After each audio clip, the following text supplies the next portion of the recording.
This family friend speaking on GMTV earlier says the family's frantic. They've been looking themselves, they walked along the hedgerows and they've been out shouting, but there's nothing else they can do unless they get support from the police over there or the police here. That's Jill Rennick. She told GMTV the shutters on the hotel room had been broken and the family believe their daughter's been taken. Well, as you can imagine, as a mother, it's the worst thing for anybody to happen. She's been taken. She's been taken, that's all they know.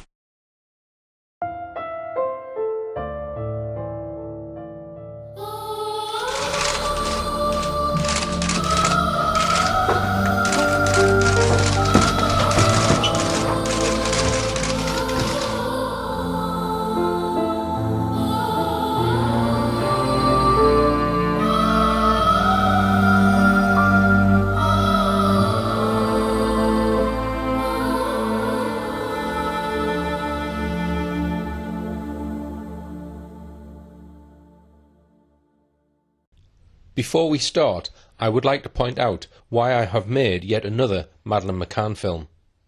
It is to expose the mainstream media and show to the widest possible audience that their purpose is not to find out facts, investigate stories, then truthfully report them. The mainstream media are used on a daily basis across all publications by an elite few for a range of nefarious purposes. Mainstream media publications are no more than information prostitutes who serve those with enough money or power to help them with their disgusting agendas. When watching this film, please make a note of any time a mainstream media publication is mentioned and note what their motive is for reporting their story. Note also the disgraceful level of access held throughout by Clarence Mitchell to be able to seemingly plant any story into any British newspaper he wished. We suspect that whenever any news item has been written which includes quotes or opinions from a friend of the McCanns, this friend is always in fact the media spin doctor Clarence Mitchell. In my first documentary about the reported disappearance of Madeleine McCann, I gave an overview of the case. I presented the evidence of the alerts provided by 2 cadaver dogs, which suggested that there had been a body in the McCanns' apartment.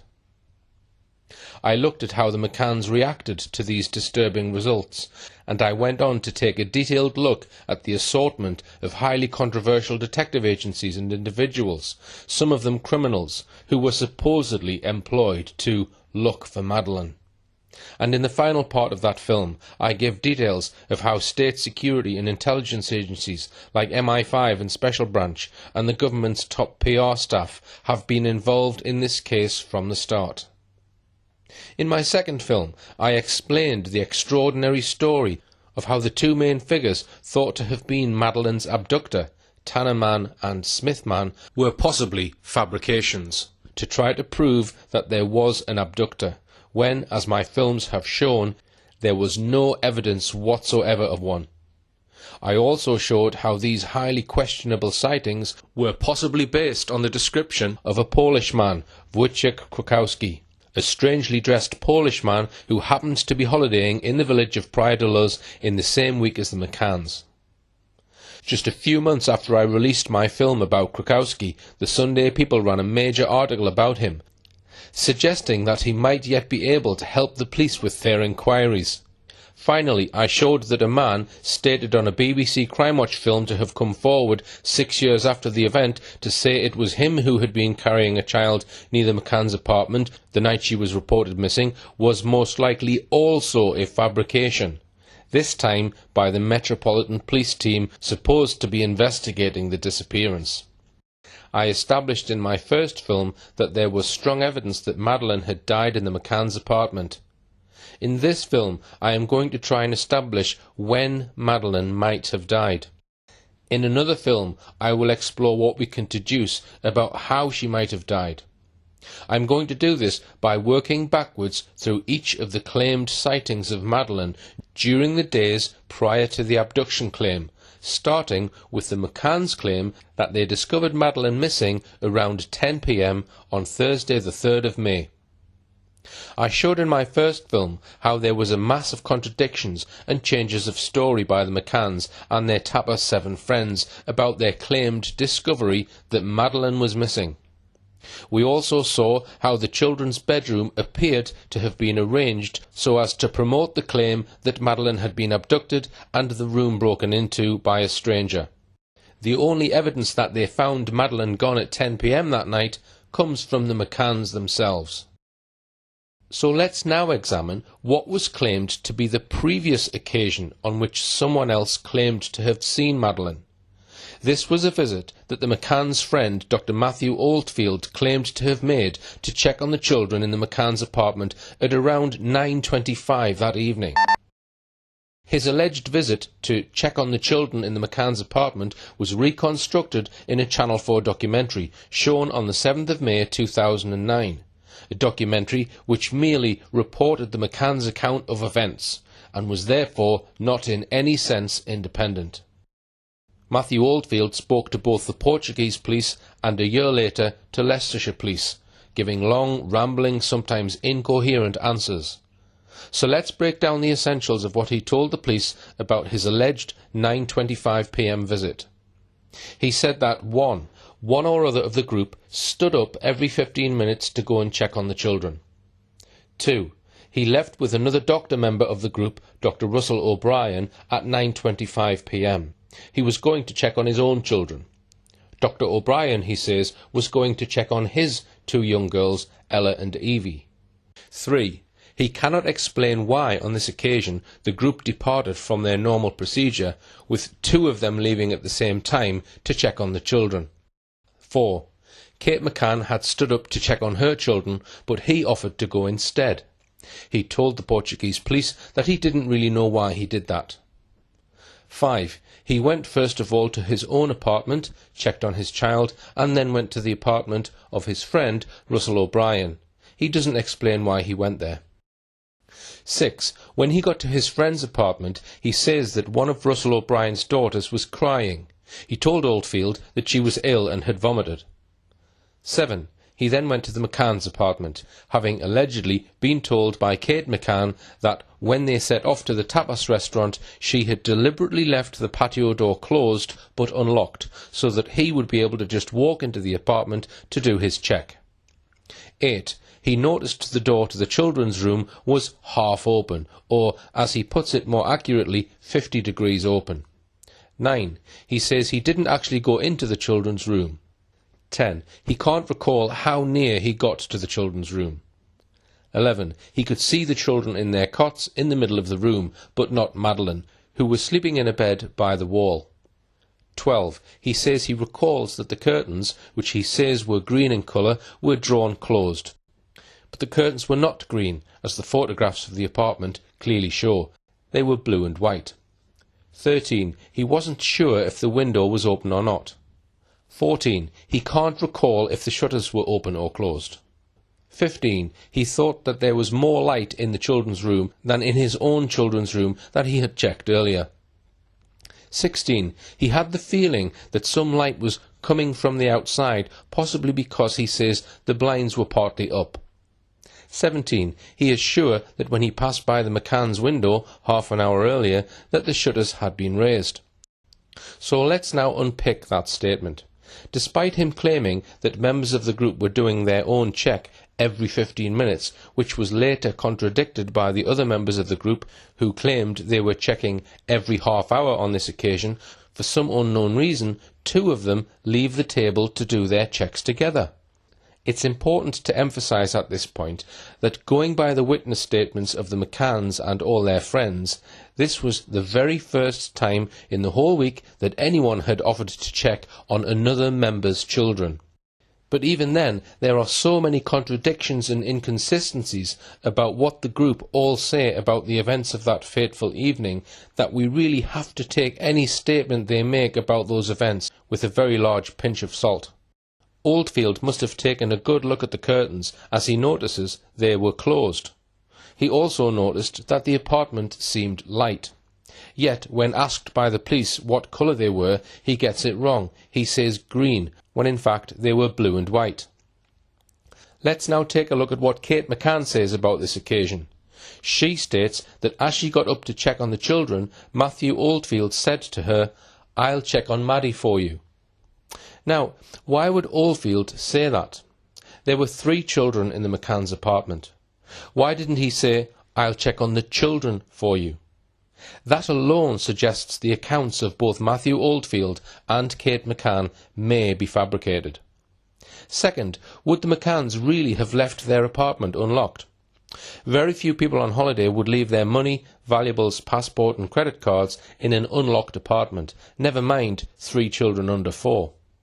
And when we look in detail at what Oldfield does and doesn't say in his statement, it has the appearance of having been carefully crafted in order to back up Jane Tanner's claim that she saw the abductor at about 9:15 p.m. Jerry McCann says he finishes his alleged check on the children at 9:10 p.m. Jane Tanner says she saw an abductor at 9:15 p.m. Oldfield then backs up this scenario by speaking of the door being more open than before, claiming there was more light in the room and the blinds were partially up, etc. There is the addition of the very specific remark that the door was 50 degrees open. This remark shows every sign of having been made to tie in with the McCann statements that they left the door slightly ajar when they went down for dinner at 8:30 p.m. that evening.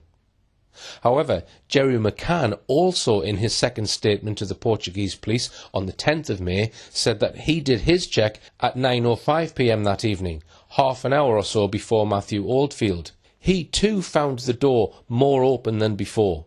In his first statement to the police on the 4th of May, Jerry McCann gave few details to the police about his 9:05 p.m. check, but now he gives these extra details. He noticed that the children's bedroom door was not ajar as he had left it, but halfway open, returning to place the door how he had already previously described.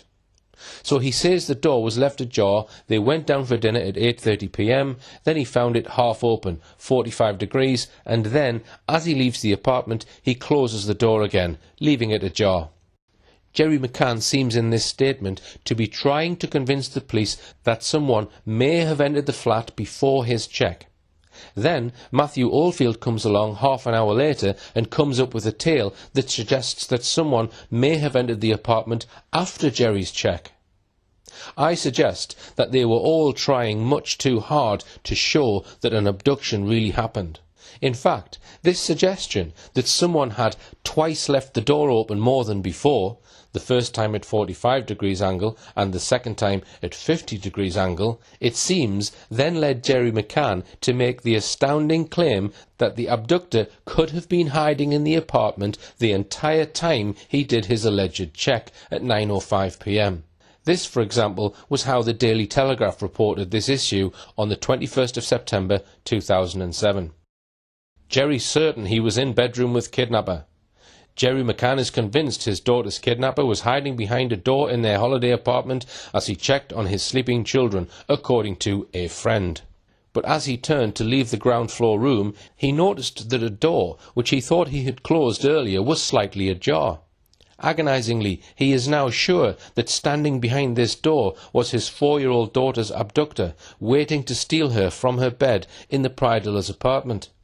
Jerry McCann believes there was certainly something odd, the friend said. The bedroom door was ajar when he got in, and he thought, that's strange. He went into the room, checked that Madeleine was still asleep in bed. She was, and he came out, closed the door. Initially, he thought she might have got up and gone to the toilet, or gone to get a drink or something, but now he thinks that the abductor must have been in there, hiding. He believes the abductor came in, opened the door, and didn't have time to close it before Mr. McCann arrived.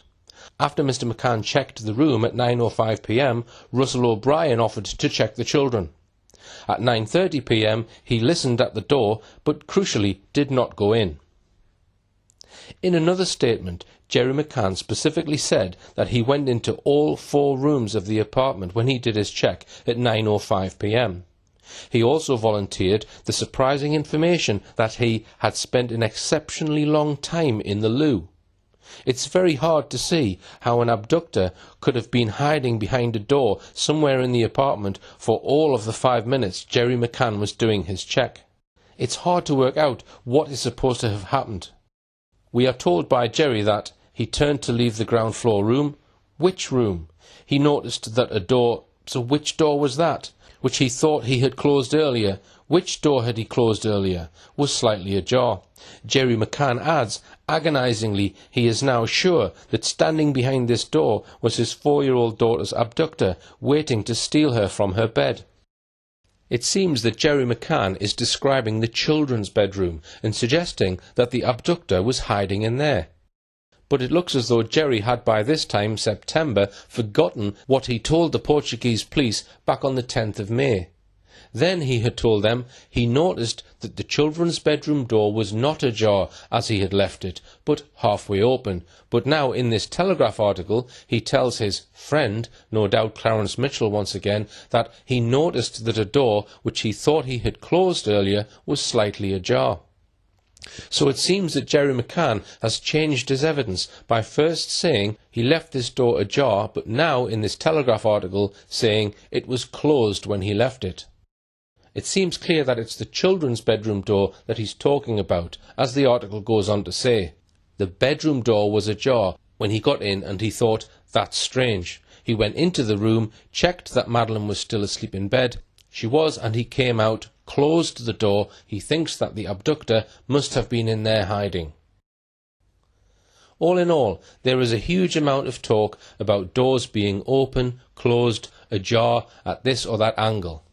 All of these statements, both by Jerry McCann and Dr. Oldfield, seem designed to give the Portuguese police the impression that an abductor had been in and out of the McCanns' apartment. Matthew Oldfield's claim that he didn't go into the children's room and so only saw the twins in their cots but not Madeleine in her bed again seems tailor-made to fit with the other hints and suggestions that an abductor must have come in and out between Jerry McCann's last check at about 9:05 p.m, which I'll come on to in a moment, and Oldfield's check about 25 minutes later. There is therefore real cause for doubt as to whether this alleged check by Matthew Oldfield ever happened. Dr. Gonçalo Amaral, the original investigation coordinator, thought much the same in his book about the case, The Truth of the Lie. He wrote, Matthew Oldfield's statement happens to conveniently reinforce the hypothesis of an abduction and was meant to give weight to Jane Tanner's witness statement.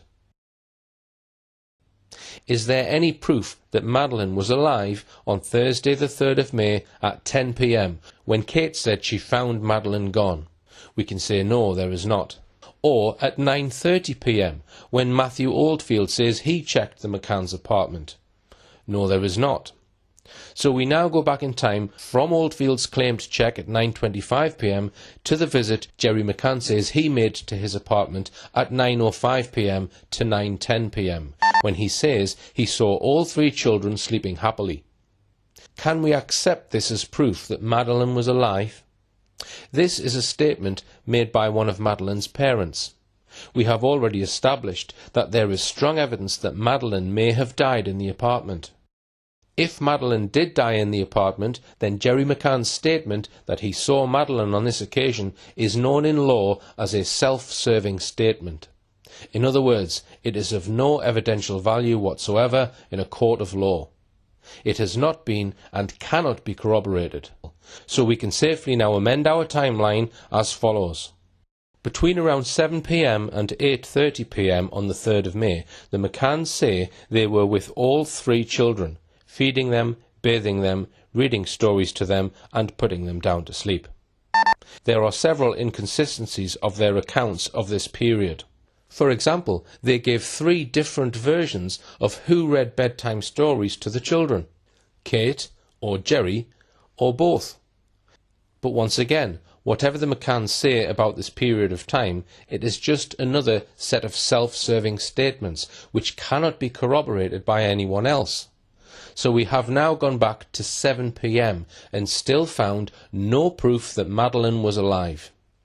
Now I come to the last time any third party is said to have seen the children, the alleged visit of David Payne to the McCanns' apartment at around 6:30 to 7 p.m. on the 3rd of May. I dealt with this in great detail in part 2 of my film, The True Story of Madeleine McCann. As I went through the statements of both Dr. David Payne and Kate McCann, I was able to identify an unbelievable 20 clear contradictions between their different versions of what happened. Here is a list of them. Kate McCann said Payne never came into the apartment. Payne said he calmly walked in and stayed there at least several minutes. Kate says she was in the shower at the time and hastily put on a towel to answer a knock at the door. Payne mentions nothing of this.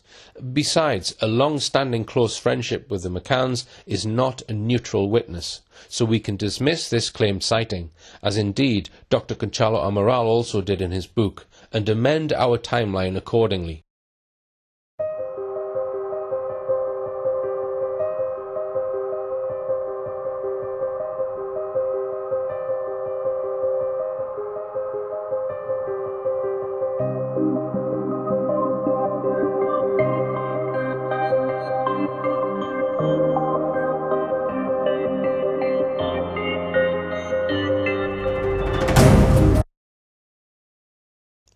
Let's go back still further, another half hour, to yet another alleged proof that Madeleine was alive early that evening.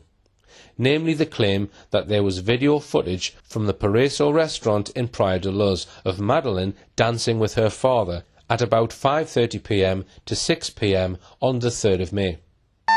It was solemnly reproduced as a fact on a regular basis in our mainstream press. What is the truth? Video footage allegedly showing Jerry McCann dancing with Madeleine was produced by one Miguel Matias. Months later it was established, then later admitted by him, to be a fake. Some years previously, Matias had been comprehensively exposed by a Portuguese newspaper journalist as a serial conman and fraudster who was known to the Portuguese police. So much for his bogus claim. So now we have gone back one stage further. Now we come on to an event which I am going to deal with in some detail. That's because the senior detective who coordinated the original investigation into Madeleine's disappearance, Dr. Conchalo Amaral, and his team believed that this event was sufficient proof that Madeleine was alive at this point. I am referring to a claim by the McCanns and one of the creche nannies that Madeleine was having high tea with them at around 5 p.m. to 5:30 p.m. on the day Madeleine was reported missing. This is how Dr. Amaral has put it in his book. The minor Madeleine McCann died inside apartment 5A of the Ocean Club in Praia de Luz on the night of the 3rd of May 2007. His senior detective inspector, Tavares de Almeida, wrote in his interim report, published 3 days after the McCanns were made suspects, the last time that the child was seen outside of the group by someone who can prove they saw her was around 5:35 p.m. when the parents went to pick her up at the creche. One Madeleine McCann researcher was so convinced that Madeleine was alive at the high tea that she wrote, "According to all the evidence, Madeleine was alive when Kate signed her out of the tapas area at 5:30 p.m. on the 3rd of May 2007. So Madeleine must have gone missing sometime between 5:30 p.m. and 10 p.m. that day." I'm now going to look into detail at the two creche nannies who say they can prove they saw her. Creche nanny Charlotte Pennington and another creche nanny, Catriona or Cat Baker, and examine the conflicting statements made about the alleged high tea. First, Madeleine was supposedly looked after all that week by Catriona Cat Baker. Let's first of all look, with the help of Cat Baker, at what creches there were that week and where they were located. Here is what she said to the Portuguese police. This type of childcare takes place in 4 different places according to the ages of the children.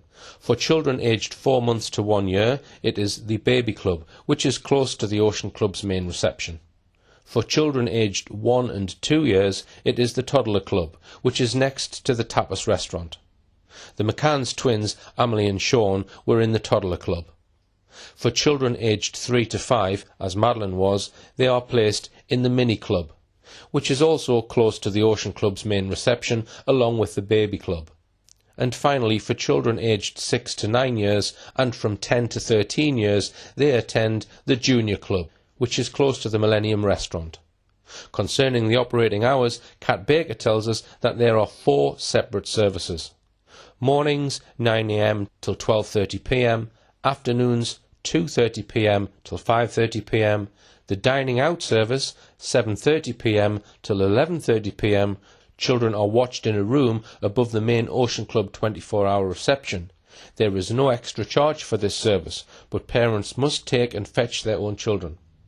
And the babysitting service 7:30 p.m. till 1 a.m. Children are watched in their own apartments. There is an extra charge for this service. In Kat Baker's statement, it says, when asked, the informant, Kat Baker, responds that it was always the parents who brought Madeleine and fetched her from the mini-club. And Madeleine was in the so-called Lobsters mini-club group. We now know that for whatever reason, the McCanns and their friends did not take up the offer of either of these evening childcare services. Kat Baker also refers to a high tea that she says was regularly taken at about 5:30 p.m, with children, creche nannies and parents all present. She says this was taken elsewhere, however, at the tapas bar. But there is real doubt about whether this alleged practice of high tea every day that week at 5:30 p.m. was a regular fixture at all. Other witnesses do not confirm it. According to what we have been told, on that holiday the McCanns and their group took their children to their respective creches, one for the younger infants and toddlers and the other for the older infants, at about 9 to 9:30 p.m, then took them out for lunch between 12:30 p.m. and 2:30 p.m, then put them back in their creches and arrived to collect them at about 5:30 p.m. As I've said, Madeleine was in a small creche group called Lobsters, the one run by Kat Baker. Let's now move on to see what Kate McCann herself says in her book Madeleine about the high tea on Thursday the 3rd of May. Having arranged for Jerry to meet the children, I opted to go for a run along the beach, where I spotted the rest of our holiday group. I remember being fleetingly disappointed that we hadn't known they were all heading for the beach, as it might have been nice to have joined them. I wondered whether Madeleine had been okay about staying behind in the mini-club, the Lobsters, when Russ and Jane had collected Ella. I had finished my run at 5:30 at the tapas area, where I found Madeleine and the twins already having their tea with Jerry. The others had decided to feed their kids at the beachside restaurant, the Paraiso. So what are we being asked to believe here?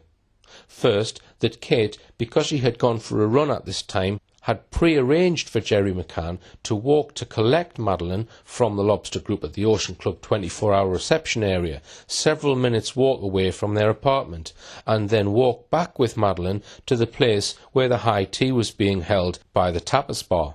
This must have happened all in good time for him to be sitting there happily eating high tea with the children at the tapas bar, as Kate presumably jogged or walked back to join them all from the beach in her running gear after completing her run.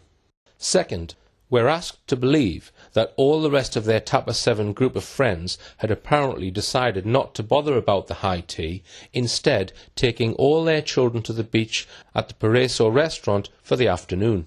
Kate claims she was a touch put out by this. Let's go on to consider what Kate says about what happened next.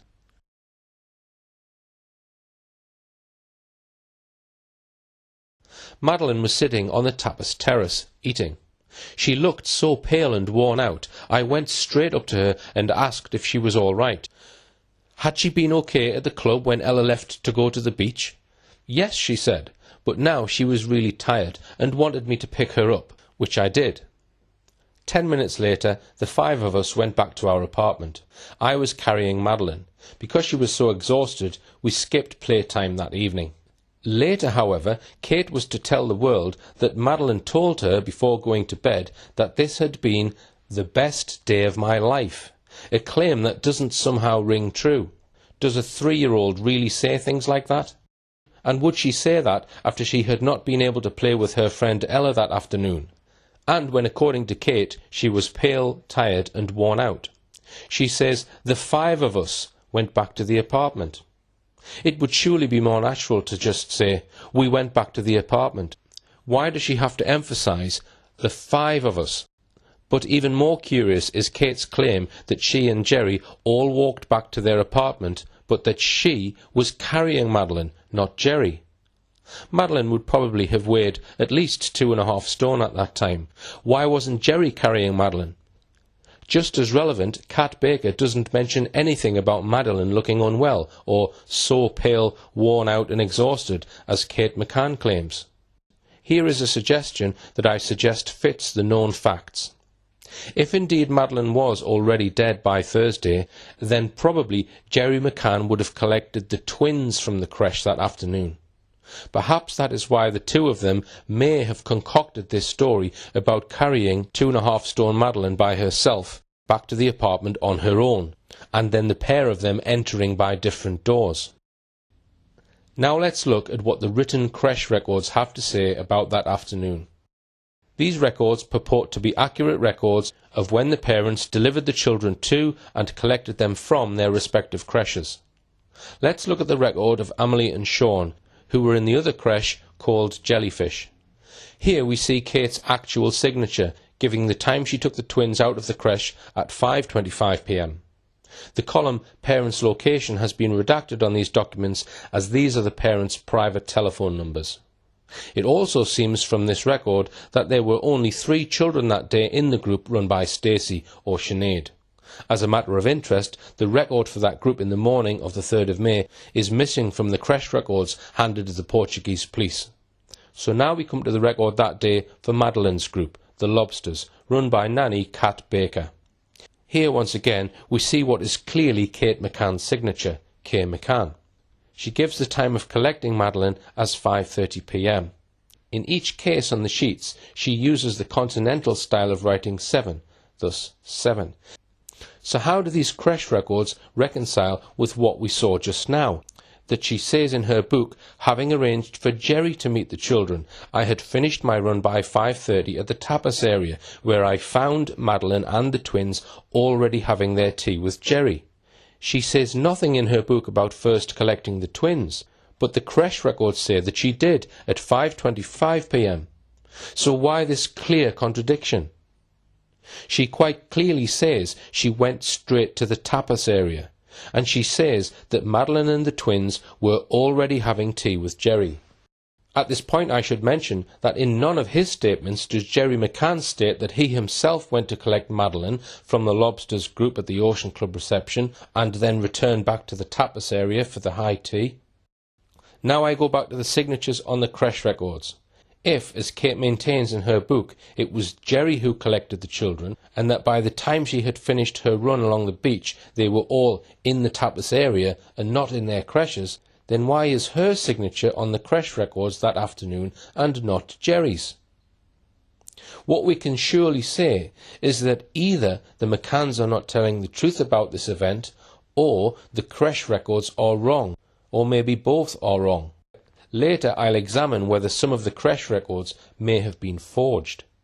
Another point of interest is that Jerry is said to have come to collect the children straight from the tennis courts, whereas presumably Kate arrived at the creche or the tapas area after what by all accounts was a very long run. Kat Baker does say that she thinks that Kate arrived to the high tea in her sports clothes, but says nothing about what Jerry was wearing.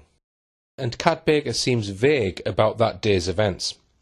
Asked who dropped Madeleine off at the creche that afternoon, she says she doesn't know. Asked who picked Madeleine up from the creche at lunchtime, she answers, I can't remember. How can she be so vague about the events of that most momentous day of her life? Let's now probe what other evidence there really was this alleged high tea event with the McCanns, their 3 children and Kat Baker. I've looked at all the other witness statements for this day and have found the following. No other parent at the holiday says they were having high tea with the children in the tapas area that afternoon. Kat Baker, Madeleine's creche nanny, says that Madeleine was at high tea from 1525 to 1800. Maybe it is a mistake by using the 24-hour clock. Possibly she meant to say 5:25 p.m. to 6 p.m. Kat Baker also claims that Madeleine was in the Lobster group that morning and went with the sailing group in the morning for the so-called mini-sail. Kat Baker says in her statement that Madeleine was picked up that afternoon by Kate, not Jerry, once again contradicting Kate McCann's account in her book. that she went straight to the tapas area, where she said the 3 children and Jerry were already having high tea together. An Ocean Club worker, Jeronimo Salcidas, made an informal statement on the 4th of May, the day after Madeleine was reported missing, claiming he saw Madeleine at 4:45 p.m. near the tapas bar. This statement does not harmonise with any other statements about Madeleine that afternoon. But then 2 days later, when he made his formal statement, he said that he cannot be sure if he had seen Madeleine or the twins. It's a statement whose evidential value is therefore worthless. There is also a statement by Maria Manuela Antonio Jose, a tapas bar cook. She claims to have seen Madeleine having a meal in the tapas area around 4:30 p.m, as she says she did every day. Again though, this statement conflicts with other evidence, so we can reject it. None of the waiters in the tapas area could remember serving any children high tea on the 3rd of May. I conclude from the above that apart from the contradictory evidence from Jerry McCann, Kate McCann and the creche nanny Kat Baker that there is no other credible evidence that this so-called high tea, allegedly with Madeleine present, actually took place. Another creche worker who claims to have seen Madeleine that week is Charlotte Pennington. She gave a statement to the Portuguese police on Monday the 7th of May. This is what she says, that she worked with the younger infants group called the Baby Club. It was divided into 3 subgroups. She was responsible for one of those groups. She says that the physical space where the children's groups are located is contiguous, so that in the course of her work she came across Madeleine McCann and her group, the Mini Club, many times. She sometimes took part with the Mini Club group. This would be between 9 a.m. and 10:30 a.m. and 2:30 p.m. and 3 p.m. She remembers telling Madeleine stories and speaking with her on 2 specific occasions. One was on Sunday the 29th of April, the other on Thursday the 3rd of May. She gives no times of day for these events, and she says nothing about seeing Madeleine at the alleged high tea. She describes Madeleine as a child who conversed normally for her age and was of a calm demeanour. She adds that it was usual for Madeleine to be called Maddie, as this is how she, Madeleine, presented herself to the witness. She says that Madeleine was normally left by her parents around 9:15 a.m. at the creche, as her parents usually left the twins beforehand at the toddler club. She says that she is not aware of any situation that seemed odd or strange related directly or indirectly to the disappearance of Madeleine McCann.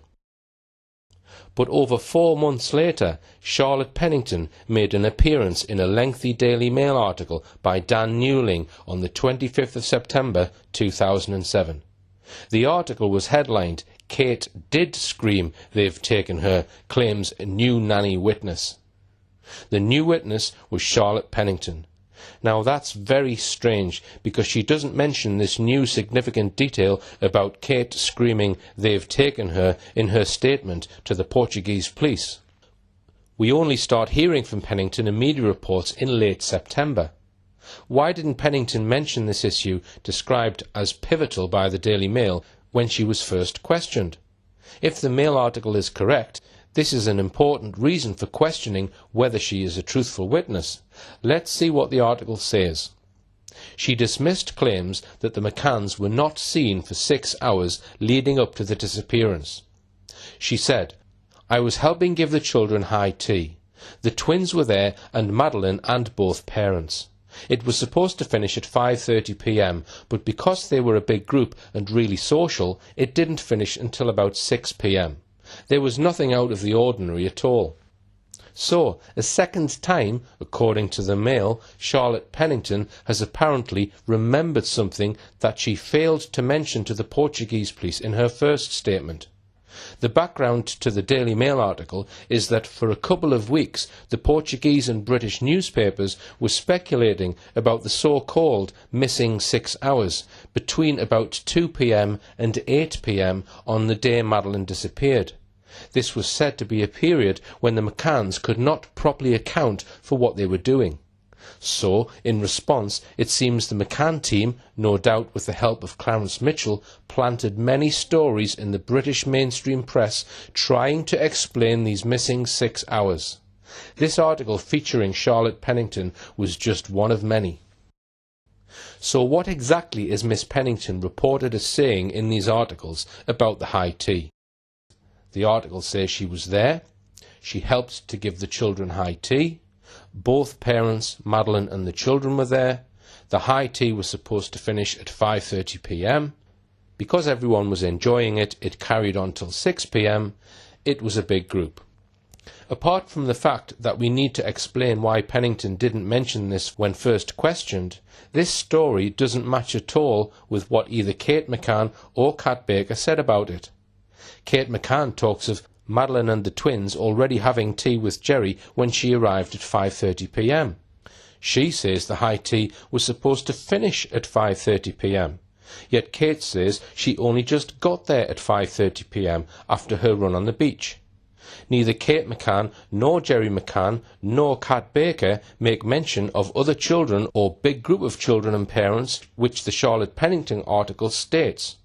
Moreover, neither Kate McCann, nor Jerry McCann, nor Kat Baker say that Charlotte Pennington was at this high tea, yet another contradiction. We also saw earlier that none of the waiters recollect a group of parents and children having high tea that day, and no parent who was on holiday that week mentions being at this alleged high tea with their children either. As we examine the evidence, it looks as though this alleged high tea event could be an invention, first by the McCanns, and then second by Kat Baker, and finally by Charlotte Pennington, at least according to the Daily Mail article featuring her. And now I want to bring in what Jerry McCann himself said about the supposed event when he was questioned for the second time by the Portuguese police on the 10th of May. He certainly said nothing about it in his first statement on the 4th of May. Here is an extract from his second statement. The deponent and Kate returned to the Ocean Club by the shortcut, and at the secondary reception they asked the lady employee if there was a vacant tennis court they could reserve. They were told there was a vacancy between 14:30 and 15:30. As it was already 1500, they began to play immediately. At 15:30, the tennis instructor arrived, who instructed each of them until 16:30. They stayed in that place, talking until 16:45, at which time the twins went to the meal area. At 1700, as usual, Madeleine arrived accompanied by the teachers and the other children. After her arrival, Madeleine ate the meal, having ended at 17:30. After 17:30, they went to the apartment, the deponent having entered by the main door, which he did not lock while he was inside the residence.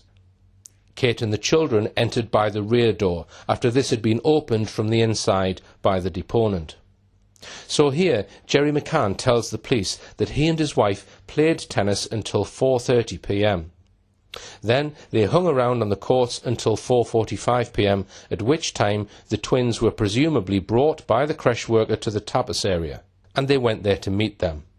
He says Madeleine arrived with the creche nanny and others at 5 p.m, and they all had tea together, leaving for their apartment at 5:30 p.m. Perhaps the first thing we note about this account is that it is wholly at variance with what Kate McCann says in her book. She says she was running on the beach at 5:15 p.m, while Jerry says they played tennis and then went together to the tapas area at 4:45 p.m. No mention of Kate's long jog at the beach. Then we recall that Kate said that Jerry was already with the children when she arrived back from her run, direct to the tapas bar, and then met up with the children and Jerry. But Jerry in his statement says that he and Kate were already together. Jerry says that the teachers, he means the nannies, brought the children to the tapas area. But then we remember that the creche entries apparently signed by Kate McCann show Kate McCann taking the twins out of the creche at 5:25 p.m. and again Kate McCann taking Madeleine out of her creche at 5:30 p.m. Yet Jerry says in his statement that the twins left the creche at 4:45 p.m, a full 40 minutes before Kate.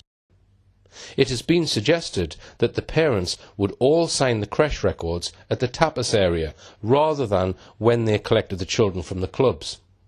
If that were the case, then according to what Kate, Jerry and the two nannies all say, surely the creche register would have all 3 children signed out later than 5:30 p.m, which according to Kate McCann is the time she had only just arrived.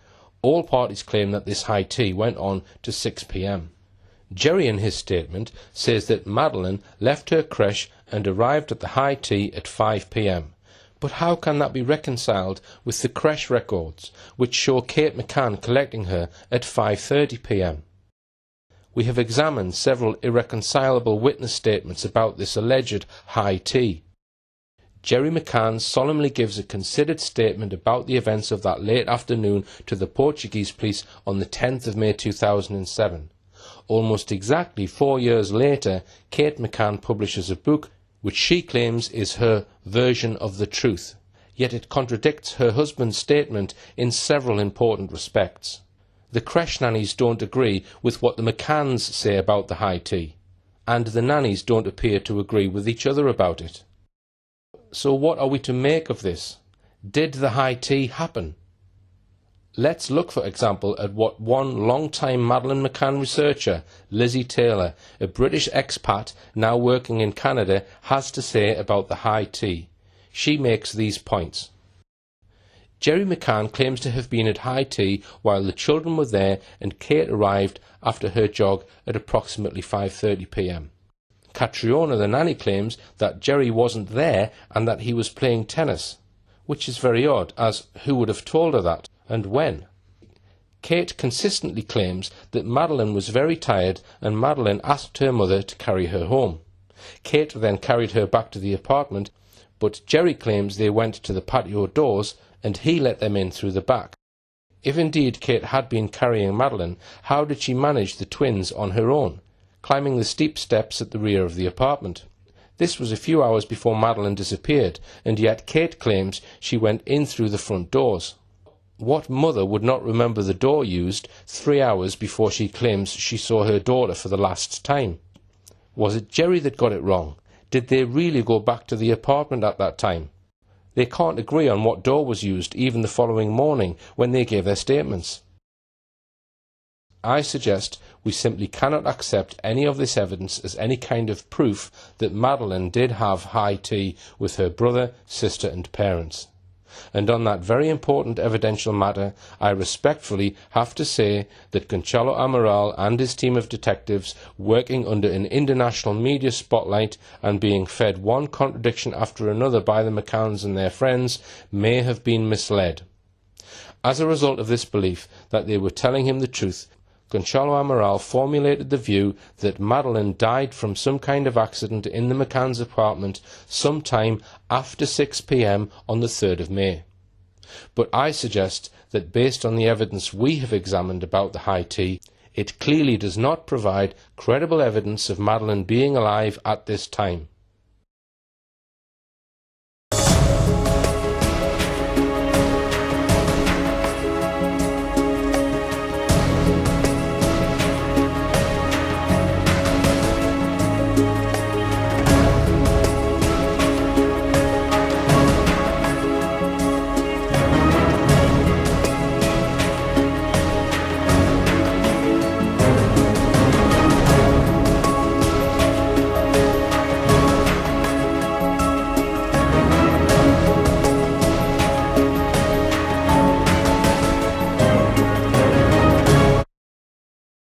So this is where we've now arrived with our timeline.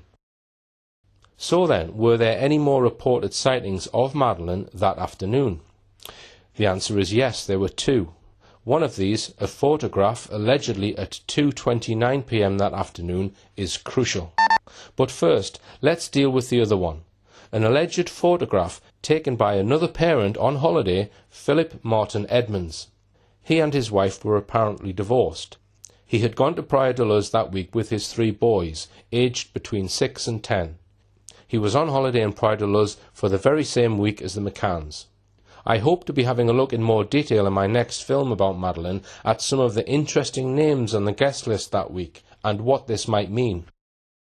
Edmonds was and is on the board of directors of one of the world's largest steel firms, Stemco Limited, with an annual turnover of billions of pounds. The company has offices and factories in several countries, including the UK and Switzerland. Edmonds at the time appeared to be dividing his time between the two countries. At some point, when the debate in the press was raging about the missing 6 hours on the 3rd of May, for which the McCanns appeared to be unable to account for, several articles appeared in the British press claiming that Edmonds had a photograph of his 3 boys playing happily on the grass in the Ocean Club playground on Thursday the 3rd of May, the very date Madeleine was reported missing, with Madeleine somewhere in the background. But this photograph, allegedly proving that Madeleine was still alive at that time, has never been produced to my knowledge. Back in 2011, a Madeleine McCann researcher wrote to Edmonds and asked him about this photograph. Here, first of all, is the letter. The question was asked, "I am wondering, therefore, if you would kindly be able to tell me whether you or any member of your family had any contact with the McCanns and their children on Thursday the 3rd of May, and also whether you have any photographs of Madeleine taken on that specific day." This drew this response from Mr. Edmonds. "I am in receipt of your letter of 22nd of July regarding Madeleine McCann. I am sure you would appreciate that it would not be appropriate for me to comment too much, as we do not know each other and I have no idea what your connection to the case is. However, I would not want further conspiracy theories to fester by simply ignoring your letter. Therefore, I can confirm that whatever information I had, including some photographs of my sons taken on the day Madeleine disappeared, which showed her in the background, was passed both to the police and to the McCanns at the time. Having been in Portugal at the time of Madeleine's disappearance and seen all of the events firsthand, there is not one shred of doubt in my mind that the events as reported were correct. In fact, one of the most terrible parts of this tragedy is that there are people out there who are questioning this, just adding further to the nightmare that the McCann family have suffered. I cannot imagine anything crueler. I am afraid I won't enter into further correspondence on this matter with you." And that was that. Except perhaps to mention his connection to Labour Party grandee Lady Margaret Hodge, a member of the rich, well-connected and powerful Oppenheimer family, who is Edmonds' aunt. Philip Edmonds' uncle is Ralph Oppenheimer, who was also on the STEMCOR board. Indeed, STEMCOR, as a brief internet search reveals, is an Oppenheimer family business. Philip Edmonds' father Herbert Edmonds had married Hannah, the daughter of Hans Lisbeth Oppenheimer. Hodge, of course, was a leading Labour councillor in Islington, where she became notorious for covering up extensive child abuse in what became known as the Islington Children's Home Scandal, fully exposed in the 1990s. In 2003, despite this appalling record, Prime Minister Tony Blair made her Britain's first ever Minister for Children. Now Lady Margaret Hodge was a very close associate of Lord Levy. Both headed up Tony Blair's notorious fundraising team, with various celebrities like Bernie Ecclestone invited to donate to the Labour Party in return for being made lords a few weeks later. Lord Levy was questioned under caution by the Met Police during the affair, but the police never pressed charges. Interestingly, Dame Vivian Duffy was one of the major donors to the Labour Party at this time. She is a patron of the charity Missing People, which 4 years ago made Kate McCann one of their ambassadors, a strange choice given her admission that she and her husband were prepared to leave 3 young children under 4 on their own while they went out wining and dining. Why a very wealthy and well-connected man like Philip Edmonds should choose the rather rudimentary resort of Praia de Luz as his holiday venue for that week, 28th of April to the 5th of May, is unclear. But what is clear is that this photograph, if it exists, has never been published to my knowledge. I suggest that if there really was a photograph of Madeleine that could be proved to have been taken on the 3rd of May, we would have seen it by now. Now let's go on to examine a photograph that is said to provide absolute proof that Madeleine was alive that afternoon, taken, it is claimed, at precisely 2:29 p.m. on the 3rd of May. The famous so-called last photo of Gerry McCann, Madeleine and her younger sister Amelie. Step by step, I am going to show you evidence that this photograph was most likely taken 4 days earlier than claimed, that is, on Sunday the 29th of April.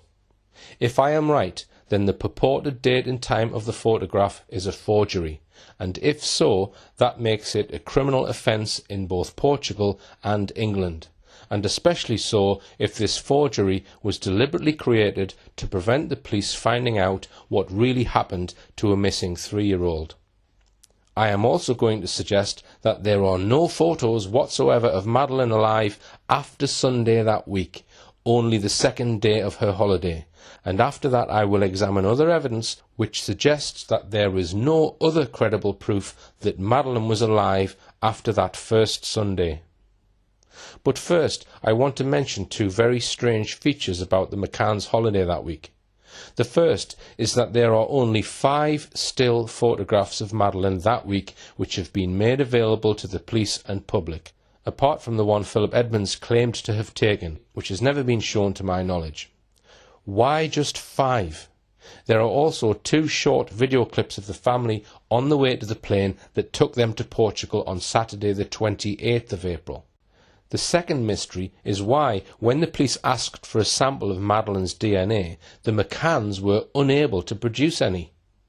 They had nothing, apparently, neither on her clothes, nor her bedclothes, nor pillows, soft toys, or things like hairbrush or toothbrush that would yield any of her DNA. That is remarkable, and could indicate the McCanns sterilised the clothes and belongings of Madeleine before she was reported missing. The McCanns actually maintained that Madeleine shared her toothbrush with her younger sister Amelie, thus meaning that the police couldn't take a sample from it. I have to say, I personally do not believe that children in a family like this one would share a toothbrush. In fact, to get any of Madeleine's DNA, the police had to wait for 3 weeks after Madeleine was reported missing, when Jerry McCann returned to England for a weekend. One of his tasks was to find some of Madeleine's DNA. He did so by producing Madeleine's pillow for a DNA test to a Leicestershire police officer. Quite why Madeleine's DNA could be found on a pillow in Rothley 3 weeks after she was reported missing, and not on the pillow she was supposedly sleeping on the night she was allegedly abducted, has never been explained. Let me now deal with these 5 photos that we do have very briefly. Here they are. There are 3 of Madeleine playing in the grounds of the Ocean Club. This first one shows her playing with Jerry McCann and is generally called the playground photo. Now, the McCanns in a handout once described this and the other 2 photographs taken in the Ocean Club play area as having been taken on the afternoon of Wednesday the 2nd of May, the day before she was reported missing.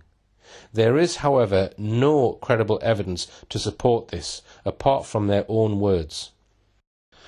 On these 3 images, Madeleine appears to be wearing the same clothes as she was on the videos of her in the airport bus and boarding the plane, except that possibly she might have had a change of trousers. Sean is dressed exactly the same as on the airport bus videos. Moreover, the photographs fit perfectly with what we are told happened on that first afternoon after the McCann family arrived in Praia de Luz. After unpacking in mid-afternoon, they and their friends went down to the Ocean Club playground. The shadows on the photo are quite long, suggesting they may have been taken sometime between 5 p.m. and 7 p.m. late afternoon, early evening. Here are the other 2 photos of Madeleine playing at a Wendy house in the Ocean Club playground. There is no sun on these 2 pictures, but that is entirely consistent with what we know about the weather that day. Here is a photo taken early evening on Saturday the 28th of April, around the same time on Saturday that I believe these photos of Madeleine were taken. You can clearly see plenty of blue sky, but also fluffy, broken clouds. Weather charts for that day show light cloud from 2 p.m. until 6 p.m. The pictures of Madeleine by the Wendy house were taken during a period of cloud cover on an otherwise sunny day. Every available indication from these 3 photographs and from what we know for certain about the McCanns' movements that day tell us that they were probably taken late afternoon on the first day of their holiday. They are wholly consistent with Madeleine running around and enjoying herself in her new surroundings. I personally believe there is a very high degree of certainty that all these three images were all taken on Saturday the 28th of April, not the Wednesday as the McCanns claim.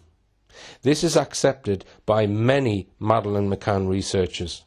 So these three photos could prove Madeleine was alive at least on the first day of the holiday, Saturday the 28th of April.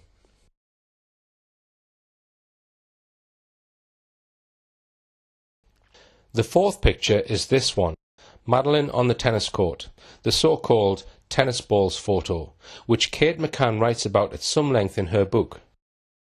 This picture is curious in several respects. I personally cannot be sure that this is a genuine photo. To illustrate what might be wrong with this photo, I am going to play a 50-second clip about it, made by Madeleine McCann campaigner Lizzie Taylor and now on YouTube, called Discrepancies, Madeleine's Mini Tennis.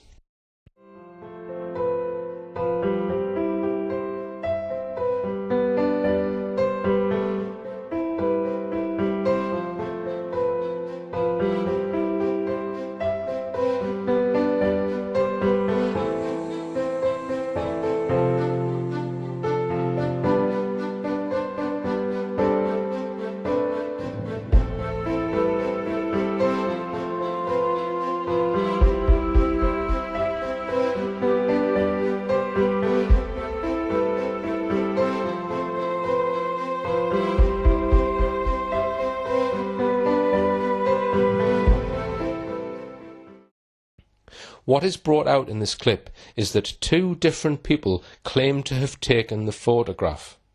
As the video progresses, an even more startling discrepancy emerges.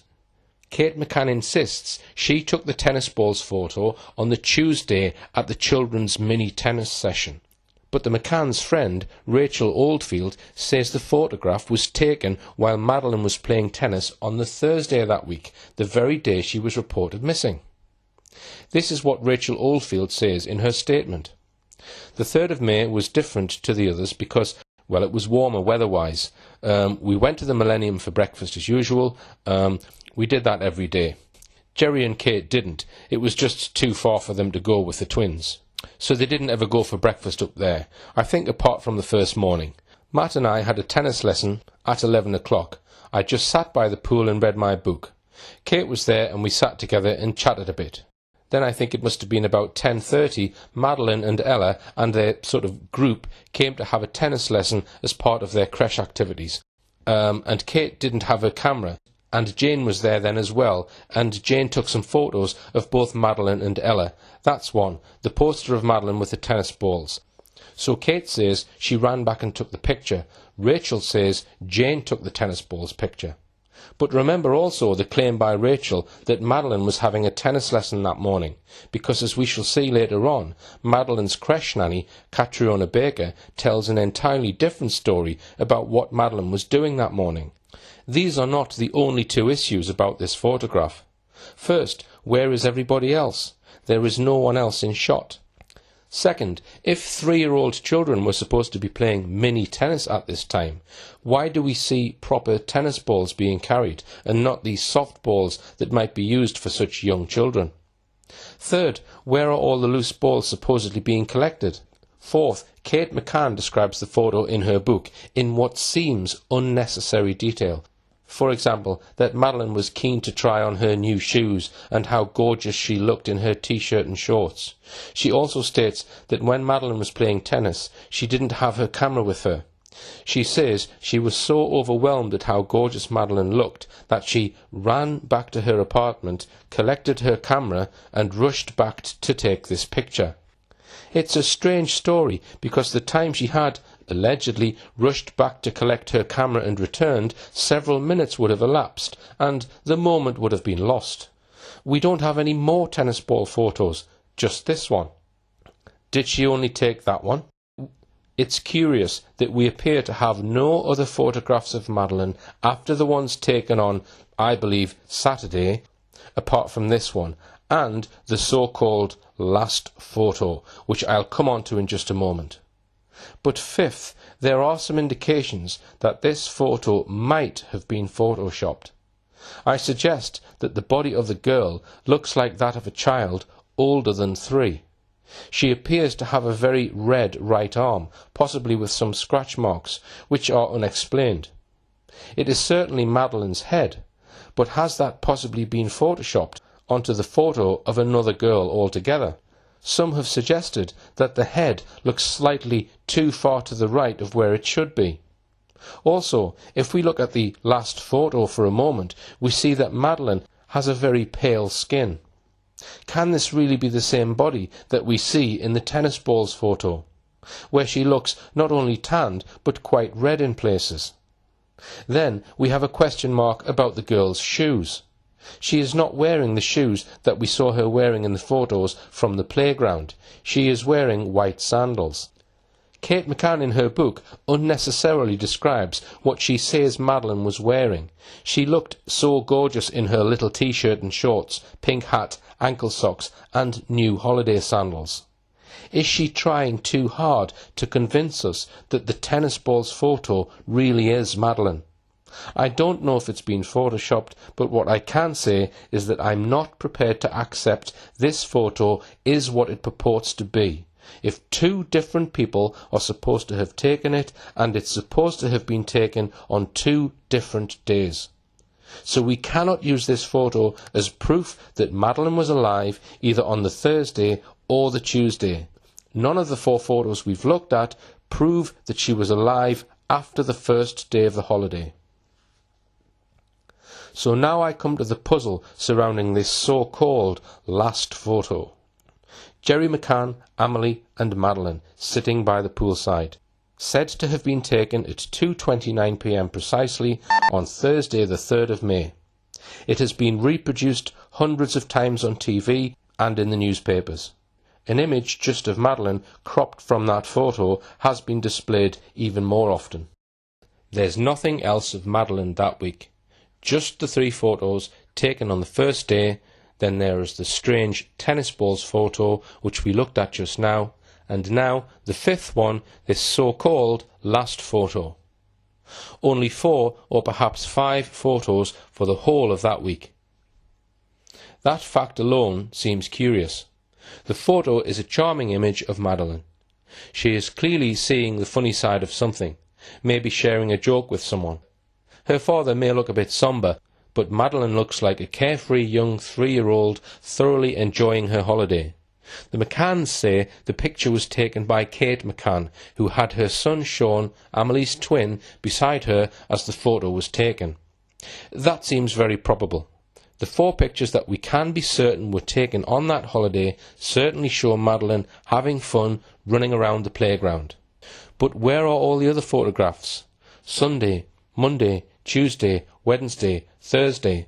No photos except for the controversial tennis balls photo and the last photo. Do any more exist? It seems inexplicable, but I think there is an explanation. Let's see what it might be.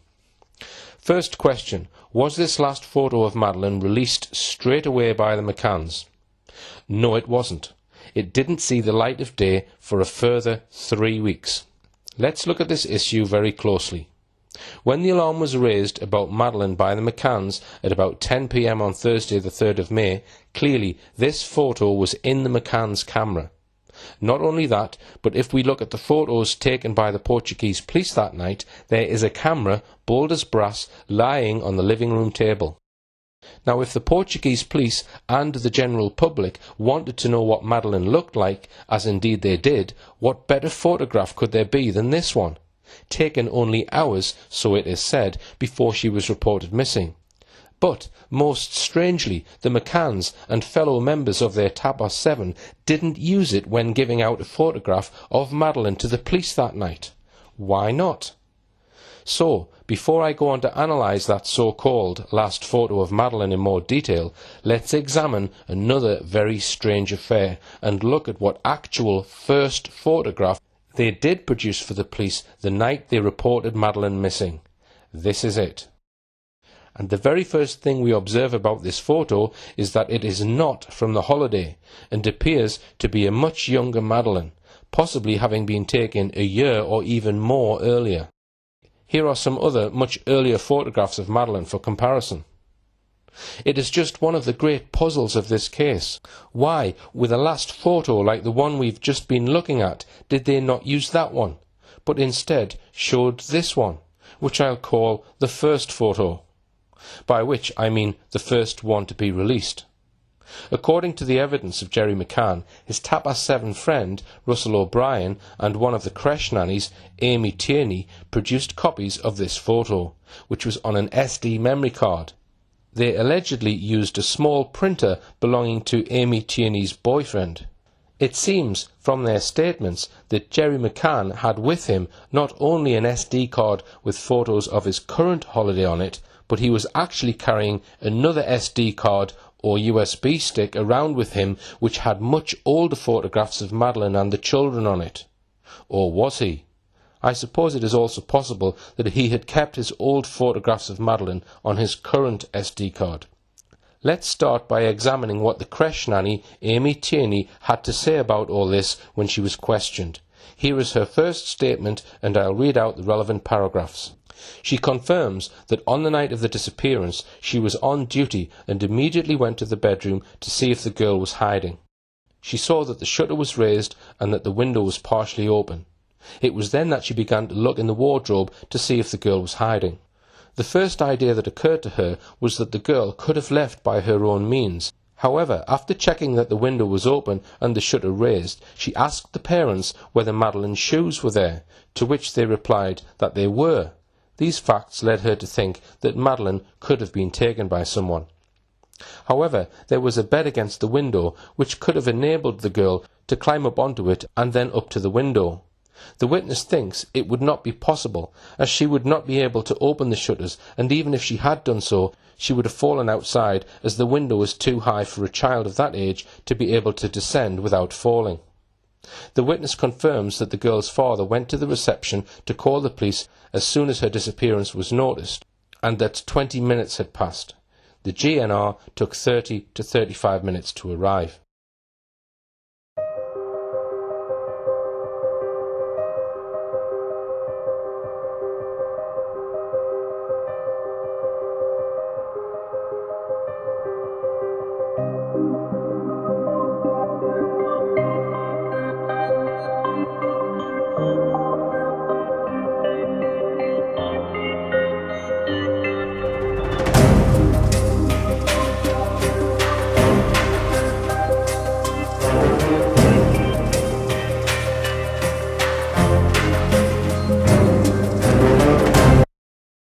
Amy Tierney was quickly at the McCanns' apartment after the alarm was raised, helped in the search for Madeleine, had time to note the arrangement of the children's bedroom, and then her statement tells us how Jerry McCann went to the main Ocean Club reception area to report Madeleine missing.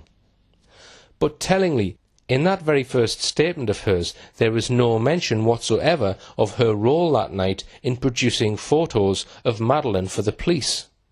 It was not until nearly a year later, 17th of April 2008, that she made a further statement when she told the Leicestershire Police this, as part of a series of so-called rogatory interviews conducted by the British police on behalf of the Portuguese police. When questioned and shown the photographs referred to in the previous statements depicting the English girl on Kodak Extra Life paper, 10 cm by 15 cm, she stated they were printed on her printer, also a Kodak brand. One of the friends of the McCann couple, Russell, asked for a USB memory stick reader in order to print photographs of Madeleine. Immediately the deponent replied that she did not have a USB reader, but that she had a printer with this hardware which could read from memory sticks. She went to her room and returned to the tapas with the printer, where she printed out 20 to 30 photographs of the girl using her own paper in 10 by 15 format mentioned previously. The memory stick containing the photos belonged to the McCann couple and came from their camera. She thinks that all of this took place at about midnight on the 3rd of May 2007. She presumes that she handed all of the photos to Russell, who distributed them to those present. The rest would be for the police authorities. As regards her printer, she says that it is no longer in her possession and it is now with her boyfriend in France. She says, after consultation and in accordance with her previous statements, that it was a Kodak model EasyShare G60 of thermal ink transfer with continuous tonality. So, examining that statement, we learn the following. 1. The McCann's friend Russell O'Brien at about midnight went to the Ocean Club reception when Amy Tierney was at her desk in the tapas bar. She was a nanny. What work exactly was she doing at a desk at midnight? She says he asked her for a USB memory stick reader so he could print photographs of Madeleine. That means that he, or someone in his group, had a printer available or access to a printer. But why not simply hand the USB stick to the police?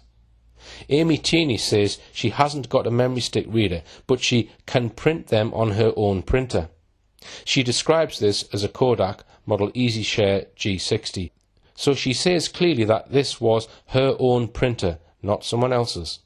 4. The memory stick, or the photos on it, was from the McCann's camera, not that of Russell O'Brien. So there we have it. These pictures were taken from a memory stick belonging to the McCanns. 5. Finally, she now says that actually the printer was not hers, but was her boyfriend's, and that he and the printer are now in France. And that last point means that her story about whether these early photos of Madeleine were actually printed on this printer can't be verified. We also might note that she comes over vague towards the end of her statement. She says that she thinks that all of this took place at about midnight. She says she presumes that she handed all of the photos to Russell O'Brien. Does she not clearly remember these things from the fateful night? And she had had plenty of time to prepare for this re-interview in 2008. She goes on to say that Russell O'Brien distributed the photos to those present, but doesn't tell us who those present actually were. She says the rest of the photos would be for the police, but she makes no mention of the police ever asking for the photos. The use of would be is also a sign of possible deception. A truthful person would simply have said these photos were for the police. All in all, when we look at her statement and at the same time recall that she never mentioned anything about helping to produce these photos when first questioned, we are left with serious doubts about whether she is telling us the truth. Here surely is a deep mystery. The McCanns decide on the need for a photo to help in the search for Madeleine. They have an up-to-date one taken just hours earlier, yet they choose this one. Her hair is cut shorter, both around her forehead and at the sides. But much more important than that, it is of a much younger Madeleine. On the day Madeleine was reported missing, she was just 9 days short of her 4th birthday. Yet if we look through assorted photos of Madeleine, which the McCanns have produced over the years, we can deduce that Madeleine was probably no more than 2.5 to 3 years old when this photo was taken. Why would the parents want people at the Ocean Club and staying in the village to see a photo taken maybe up to 18 months ago, when they had one taken hours ago, and certainly also those 3 playground photos of her earlier in the week? It makes no sense at all. It cries out for a convincing explanation. But let's now return to Amy Tierney's account of the printing of those photos. The camera seen on the table in the McCann's apartment is a Canon PowerShot. Some other photos were taken by their friends, the Paynes, possibly with an Olympus camera. Experts have advised me that you could not use either the Canon camera or the Olympus to print direct from camera the photograph we're calling the first photo. The printer, if the camera itself is docked on the printer, can print from a USB key.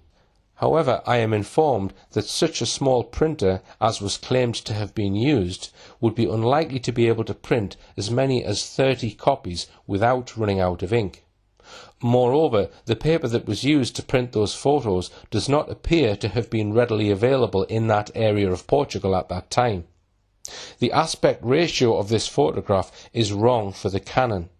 It seems then that if there ever was a USB key given by Russell O'Brien to Amy Tierney, then it must already have had this first photo on it before they went on holiday. Both Russell O'Brien and Amy Tierney talk about just one photo, just one pose. But Russell O'Brien in his evidence seems to be talking of a different photo of Madeleine, one of her in a bright red dress. But the plot thickens. Both witnesses, Russell O'Brien and Amy Tierney, speak only of one photo, but in fact there were two photos. This one, of Madeleine in a red dress, was released a day or two later, and when Russell O'Brien is questioned about the first photo a year later, he mixes it up with the red dress photo. Yet a further problem arises when we look at when the first police officers arrive, and at the statement of one of the senior staff, Sylvia Batista. The first police to arrive on the scene were the local GNR. They arrived at about 11:10 p.m. They are handed copies of this out-of-date picture of Madeleine, the so-called first photo, soon after they arrive. The statement of Sylvia Batista makes clear that the photos were handed to the police well before midnight. So it looks, for a start, as though Amy Tierney was probably wrong in claiming that she was approached at midnight and only then went to get her boyfriend's printer and start printing. She says was approached at her desk at midnight. What was she doing behind a desk at midnight has never been explained. According to her evidence, she then has to go to her room, get the printer, return to the tapas bar, and then set up the printer and paper. All of that might take several minutes. We know that the Kodak printer takes some time to print each photo, as much as 90 seconds. If she printed off 30 photos, as is claimed, that alone would take at least 3/4 of an hour. The more we study this, there is an obvious contradiction between Sylvia Batista's evidence that she handed out these 6x4 pictures well before midnight and the claims made by Russell O'Brien and Amy Tierney that they only started trying to get these pictures printed on a small Kodak printer after midnight. Russell O'Brien was questioned extensively about his role in producing these photos of Madeleine in 4 separate sessions at Leicestershire Police Headquarters on the 8th of April 2008, and 2 days later on the 10th. Throughout the questioning, Russell O'Brien refers to just one photo, and as we saw, he described a different photo, the one of Madeleine in a red dress, which was released separately a couple of days after Madeleine was reported missing. Still more puzzling, when he tries to recollect what happened that night, he makes no mention whatsoever of anything about a USB key or even of Amy Tierney, the nanny who supposedly helped him print the photos, instead stating that it was another nanny, Catriona Baker, Madeleine's nanny in the Lobster Group. You would think that since Russell O'Brien signed his own daughter into the very same creche as Madeleine that week, he should be able to tell Amy Tierney from Cat Baker. Throughout his many interviews with the police over those 2 days, he is vague and evasive. He claims he cannot really remember what photo it was, stating that he'd seen so many that week. Yet the village of Praia de Luz and the surrounding areas were plastered with hundreds of posters made from this first photo for weeks, so it's rather strange that he can't remember the right one.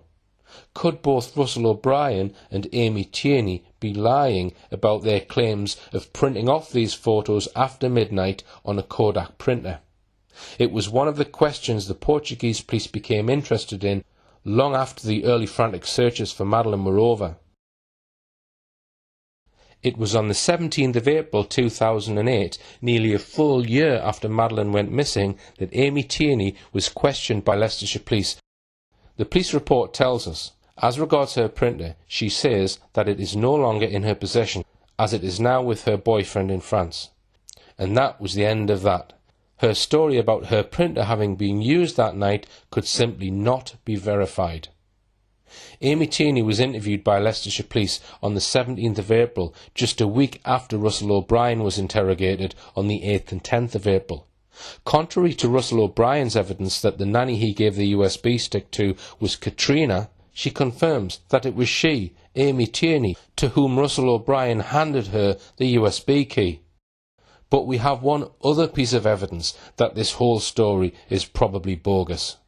Contrary to claims that Russell O'Brien was busy supervising the printing of the photographs between midnight and 1 a.m, On his own admission, he was busy at the time in the McCanns' apartment writing out 2 different timelines of the evening's events on the inside cover of Madeleine's activity sticker book and handing them to the second set of Portuguese police officers, the Judicial Police, or the PJ.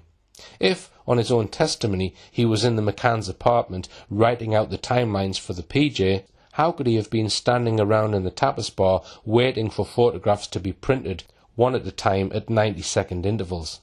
To sum up then, the entire story about Russell O'Brien using Amy Tierney's printer to print off these so-called first photos falls apart.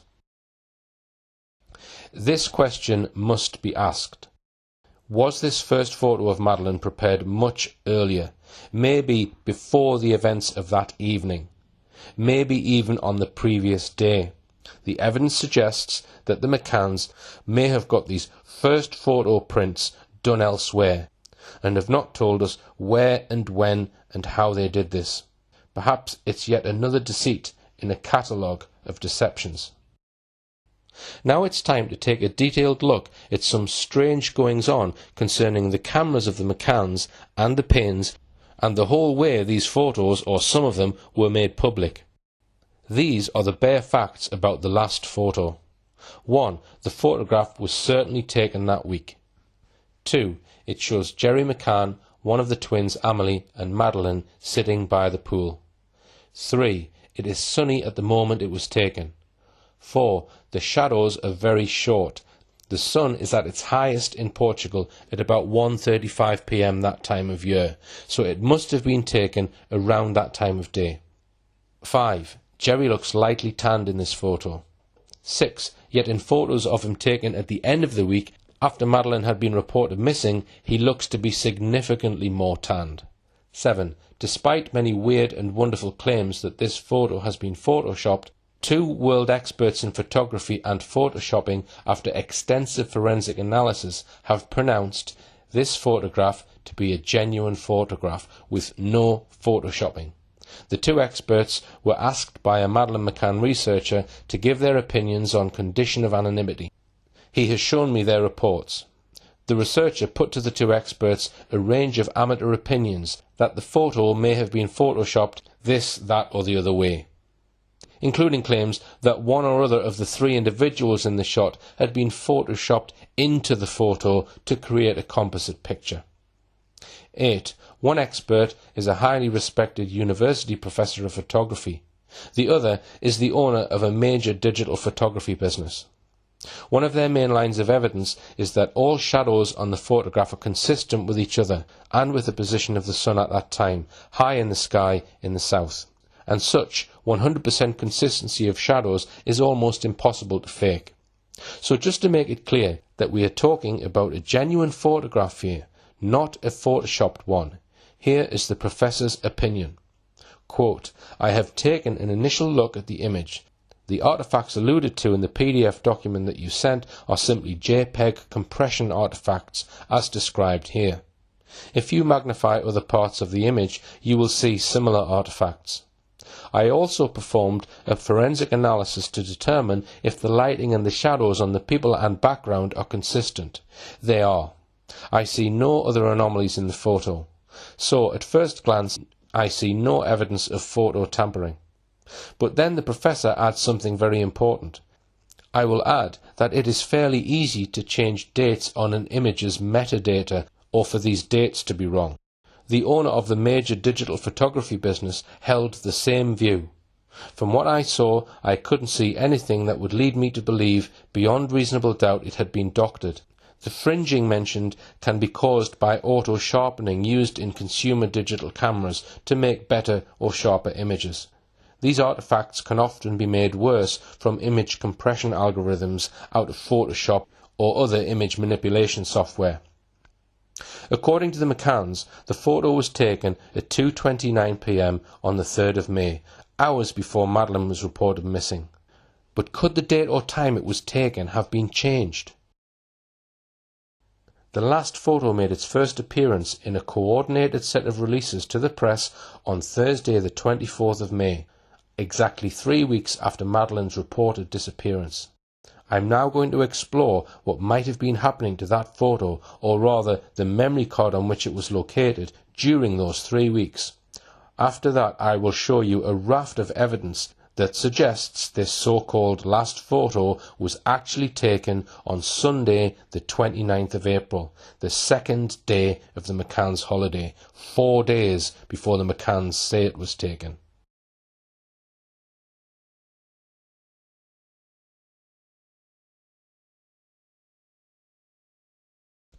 One of the most extraordinary aspects of the early part of the investigation into Madeleine's disappearance is that the Portuguese police never had access to the cameras of the McCanns and their Tapas 7 friends. With the benefit of hindsight, this was a significant error. But I suggest that we can excuse the Portuguese police for that, since they were organising a massive search and being hounded by the frenzied international mainstream media in what they were led to believe by the McCanns was a hunt for an abducted child. Some journalists, especially British ones, were, in that very first week, vocalising bogus concerns that the Portuguese police were not pursuing the search for Madeleine vigorously enough. In fact, they drafted in hundreds of police officers to comb the area, and local villagers spent days searching high and low for Madeleine. We now know from several sources that the McCanns and their advisers searched through their cameras and those of some of their friends, ending up by producing 2 CDs of photographs for police use. They did not hand their actual cameras or memory cards to the Portuguese police. It seems the police were too preoccupied searching for Madeleine, so there is no way of knowing for certain whether these CDs handed to the Portuguese police on Wednesday the 9th of May, or possibly the day before, were a true record of all of the images taken on that holiday by the McCanns and their friends. However, evidence suggests that the McCann team only gave carefully selected compilations of photographs to the police.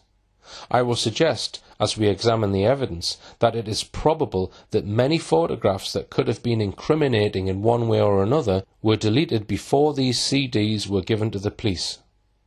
Who compiled the CDs of photographs handed to the Portuguese police? We know now that at least 2 people helped the McCanns extract images from their camera or memory cards to prepare them to be given to either the media or on CD to the police. One was a relative of Kate McCann, Michael Wright, from Skipton, Yorkshire. Still more significant, the other person helping the McCanns was the powerful figure of Alex Woolfall, who was described in the press as Mark Warner's expert in crisis management. But he was much more than that. He was actually the head of issues and crisis management for the entire Bell Pottinger Group, the firm headed by public relations magnate Lord Bell, Lady Thatcher's former PR guru. Alex Woolfall's expertise appears to be more about rescuing the reputations of companies and individuals who are in a tight spot than in helping the search for an abducted child. His main expertise, like that of the McCanns' chief PR spokesman Clarence Mitchell, was in manipulating the media. Bell Pottinger is a company who seems to be prepared to represent anyone if the money is right. Lord Bell told author Owen Jones that the McCanns had paid his company £500,000 to keep Madeleine on the front pages of British newspapers for a year. Lord Bell was quoted as saying, "I'm not really interested in what the McCanns think. They paid me £500,000 in fees to keep them on the front page of every newspaper for 1 year, which we did." Now the first question we might ask is, why was it necessary for 2 people, let alone 1, to help the McCanns prepare images for the police and the media, when the focus, after all, was on finding Madeleine? If the police really wanted photographs, why not just hand over their memory cards to the police? There is a Portuguese police statement dated Wednesday the 9th of May, 6 days after Madeleine was reported missing, confirming that Jerry McCann had handed in to the Portuguese police at Portimao 2 CDs of photographs, one produced by him and one by his Yorkshire in-law, Michael Wright.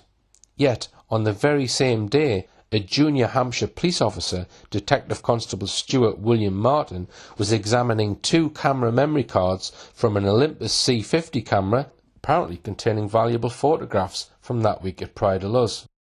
A great mystery surrounds these two memory cards, which so far I've not been able to get to the bottom of. In fact, the police that day received these two memory cards and some video footage. These three exhibits were all labelled NALF, which are the initials of Hampshire resident Nigel Foster, who was on holiday with the McCanns that week in Praia da Luz. Nigel Foster is mentioned, though not by name, in Kate McCann's book, Madeleine. Let's have a look at what she says about him. This incident is said to have taken place on the same day Madeleine was reported missing.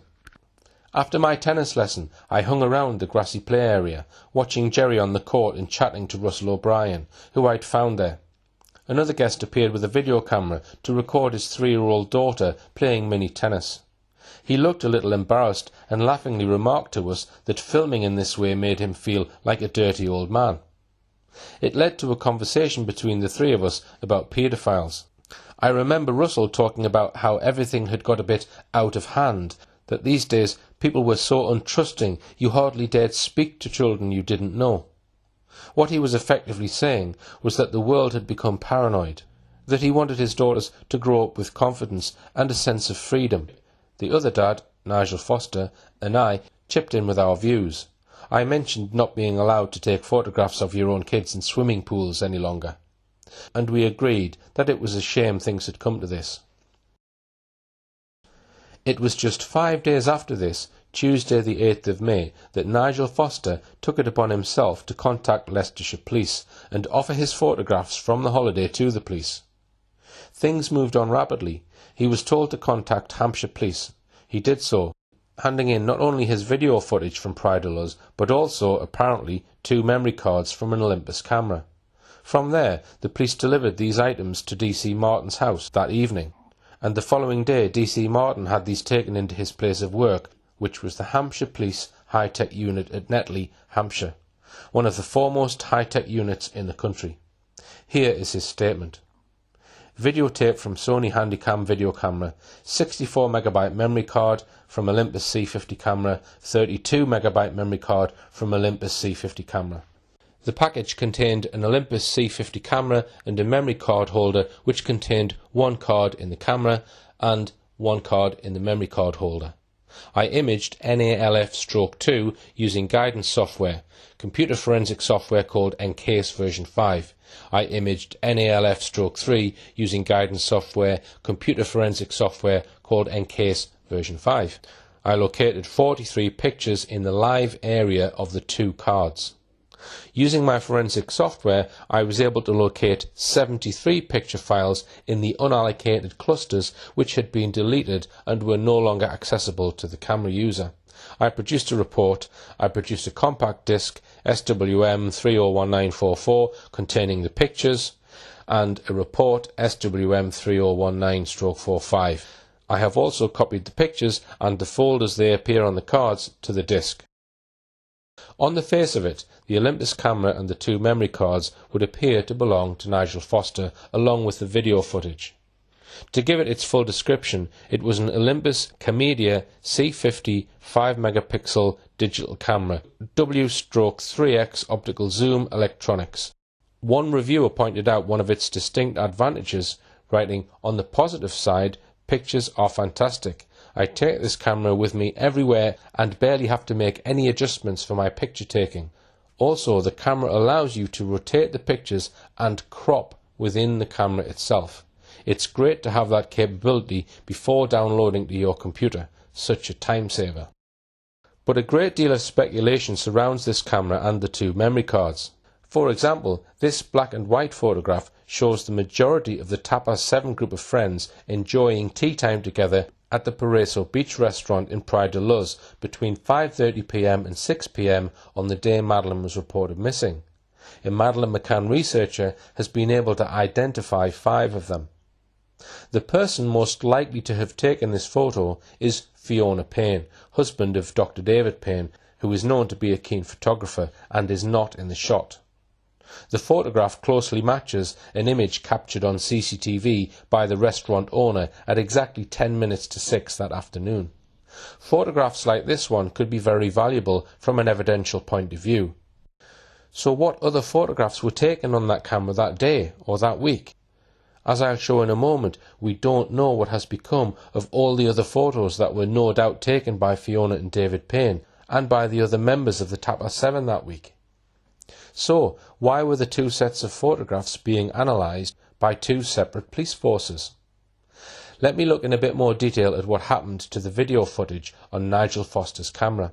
On Tuesday the 8th of May, and remember, this was only the 5th day after Madeleine had been reported missing, Leicestershire Police, as this report shows, sent this email to their opposite number in Portugal. Would you kindly permit an officer to visit Mrs. Foster? She has recently been on holiday to the Mark Warner complex and is in possession of video footage taken by her husband. It is understood that the footage is currently contained on their home computer. The allocated officer will need to review the footage, and all footage of the complex should be downloaded onto a suitable storage disk. Mr. Foster has indicated it probably only consists of a 30-second pan of the playground area / pool area / tapas bar. Mr. and Mrs. Foster are not technically competent to download the data. Please statement accordingly re-exhibit continuity. I have spoken to Mr. Foster this morning, and he has been advised that local officers will make contact with his wife. If possible, please send a copy to me for initial viewing in the incident room. We see here that all that is mentioned is video footage lasting about 30 seconds. There is no mention, however, of a memory card, no mention of a second memory card, and certainly no mention of a camera. So that still leaves the basic question unanswered. Who did these three items belong to? We find that on these two memory cards there were also 73 deleted photographs. Now, there is nothing remarkable in that. We all delete some of our digital photographs from time to time. But what is strange is DC Martin does not mention having tried to retrieve any of these deleted images. You would have thought that in a case as important as this, a young missing child, that he would say something about recovering those images. These two memory cards were, after all, being examined at the Hampshire Police High-Tech Unit in Netley. DC Martin says that he placed all the images on a disk. It appears he forwarded this disk to Leicestershire Police. One point I want to mention here, and I may develop in a later film, is the precise role of Leicestershire Police in this case. It came up in the Leveson inquiry, where one of the witnesses was Matt Baggott, the Chief Constable of Leicestershire Constabulary at the time Madeleine was reported missing. He was later promoted to run the police service of Northern Ireland. He made this remarkable disclosure to Leveson. On 8th of May 2007, Leicestershire Constabulary was asked to coordinate the UK response to assist the Portuguese inquiry on behalf of the UK Government and Association of Police Chief Officers. The gold strategy set on this date established that it was a Portuguese-led inquiry and that all actions comply with the requirements of Portuguese law, including their Judicial Secrecy Act. Due to the unprecedented media interest in the UK, a coordination group was set up on behalf of law enforcement agencies and government departments to coordinate the media interaction and ensure that a consistent stance was taken. This coordinating group was chaired by the head of corporate communications from Leicestershire Constabulary. That group has continued to meet as required since 2007. Due to the thirst for information from the media, every individual working in Leicestershire supporting the police investigation signed a confidentiality agreement. Messages were also disseminated to all staff to make them aware that even private conversations with friends could be reported on in the media. The confidentiality agreement was something that was put together by the Gold Group, who were running the inquiry as part of the UK effort, not by myself as Chief Constable. Bear in mind that if this Gold Group was established on Tuesday the 8th of May, someone at the highest possible level in the British government must have ordered this at least a day or two beforehand. At that time, Madeleine might well have been found, dead or alive, at any time. What possible urgent need was there for such an intense, high-level strategy group? And isn't the excuse of unprecedented media interest rather a feeble one for setting up this high-powered group? A similar excuse The thirst for information from the media was also used to gag anyone connected with the inquiry who had to sign an unprecedented confidentiality agreement warning them that any breach of confidentiality would result in being prosecuted under the Official Secrets Act. One Madeleine McCann researcher put in an FOI request simply asking which agencies were represented on this high-level gold strategy group. The reply in October 2014 came back. Leicestershire Police can neither confirm nor deny that it holds the information you requested, as the duty in Section 11A of the Act does not apply by virtue of the following exemptions: international relations, investigations, law enforcement. Section 27 recognises that the effective conduct of international relations depends on maintaining trust and confidence between governments. If the United Kingdom does not maintain this trust and confidence, its ability to protect and promote UK interests through international relations will be hampered, which will not be in the public interest. So, unable to even confirm or deny whether they even had information about which agencies were represented on that all-important strategy group, I would take an educated guess that government security agencies were well represented on that group.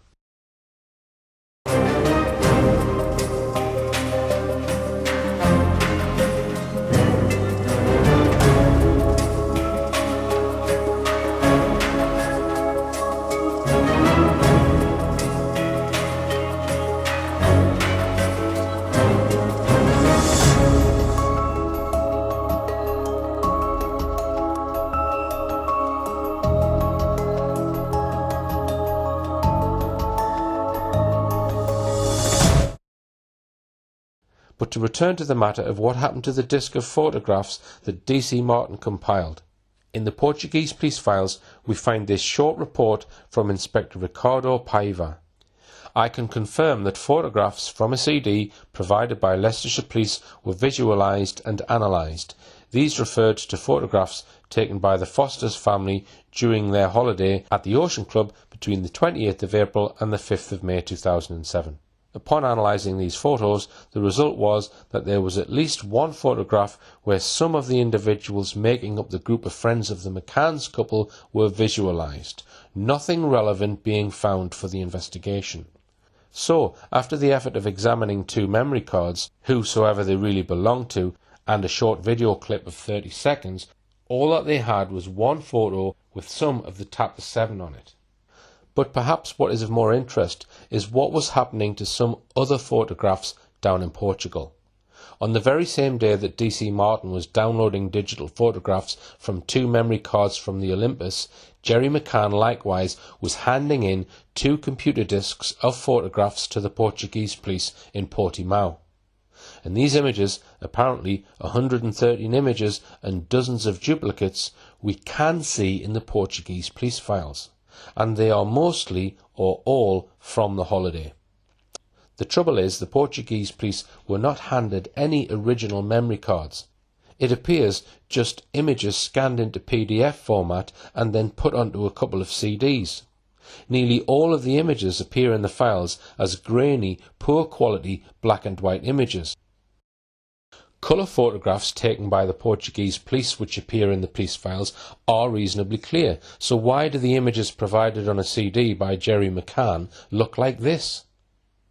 A volunteer Portuguese translator known as Album has analysed these black and white images and made these introductory comments on them. He says there are 97 pages of images, mostly black and white silhouettes, many duplicates. Almost all of the black and white images do not readily permit identification of the individual. They were created for the PDF using what is known as black and white scanning and printing. Just 3 of the images were produced in both black and white and in colour, namely the 3 playground photographs that we have already seen. It seems odd that just these 3 pictures have been made available in colour. Why couldn't Jerry McCann have made them all available in colour? But the lack of colour is not the only problem in making use of these photographs. There is no information about which camera or cameras they came from. A Portuguese police officer, Ricardo Paiva, simply states the following: "On this date, Tuesday the 9th of May, I state that the photographs contained on the 2 CDs delivered to this police force by Gerald McCann and Michael Wright have been visualised and analysed. Some of them are from the holiday period that the McCann family spent at the Ocean Club in Praia de Luz, beginning on the 28th of April 2007. The visualisation and analysis of these images that was carried out reveals that there are several photographs of interest to the investigation in which it is possible to visualise Madeleine McCann, nor are these photos accompanied by any details of the times they were taken or even the dates, information which certainly might be able to help in their detective work. Were Jerry McCann, Michael Wright and Alex Wolfel engaged in a deliberate operation to give the police as little information as possible, whilst at the same time appearing to be as helpful as possible? Elsewhere, Portuguese Police Inspector Hugo Ferreira states this: "I am pleased to inform you that today we were given photographic stills taken during the holiday period in Portugal from the 28th of April by the English families that composed the group that Madeleine Beth McCann was with, so that they can be annexed to the process files." This statement makes the most sense. It is clear that the 2 CDs taken in by Jerry McCann and Michael Wright were a composite of photographs taken from maybe several cameras. Indeed, when we look through the photographs, we see many photographs obviously taken by the Paynes of themselves and their apartment. Others may have come from the Oldfields, or from Jane Tanner, or Dr. Russell O'Brien, or indeed from the McCann's camera. There is still some doubt about whether the McCann's camera was the Canon or the Olympus examined in Hampshire, or both. But as I shall show in a moment, we do know, at least, that the famous last photo was definitely taken on the Canon, shown clearly on the table in the lounge of the McCann's apartment when the Portuguese police took their first photograph of the scene. One issue that becomes clear as we examine these black and white photos is that some of the photos appear to have been tampered with before being put on the computer disks. Take this one, for example, which is a cropped duplicate of another photo. In other words, someone, presumably either Jerry McCann, Alex Wolfel or Michael Wright, has cropped the photo, taking bits out of it before handing it to the Portuguese police. In addition, there is no black and white version of a cropped playground photograph of Madeleine and Lily together, the one from which we get this picture. This is all that we get in the files, a cropped black and white image side by side with a cropped colour image. So the cropping must have been done on a computer. Something that we saw earlier can be done on the Olympus camera that was handed into the police in Hampshire, apparently by the Fosters. It tends to suggest that those who compiled these images for the Portuguese police just scanned 3 of them in colour, the 3 playground pictures, those being the ones they wanted the police to see, whilst scanning the remainder in black and white because they didn't want the police nor the public to be able to have a clear look at those photos. This tells us one simple thing, that these images did not all come straight out of a camera memory card onto a computer disk. Some of them at least have been tampered with or manipulated in one way or another before being given to the Portuguese police. And is it possible Jerry McCann, Alex Wolfel and Michael Wright made sure that any inconvenient and embarrassing photographs were never put on those 2 computer disks in the first place? The Portuguese police received the 2 disks of photographs on the 9th of May. The very next day, both the McCanns were in the police station answering questions. Kate McCann had her camera, presumably the Canon, with her in the actual police station and was looking at the photographs and making notes on them. Were the Portuguese police duped into thinking that they had got all the relevant photographs from that camera on those 2 discs the day before? Michael Wright was aged 44 on the day Madeleine was reported missing. He had married Anne-Marie, a cousin of Dr. Kate McCann.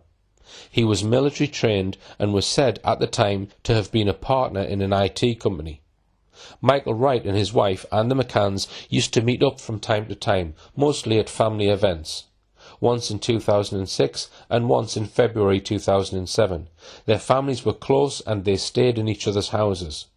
The first Christmas after Madeleine was reported missing, the two families spent Christmas together. At a hearing in the long-running McCann versus Amaral libel trial in September 2013, Michael Wright admitted to extensive monitoring of Madeleine McCann discussion forums on the internet. In the court, he referred to extensive notes he had made in green ink to prepare for giving his evidence. The judge in the hearing saw these notes and asked him about them.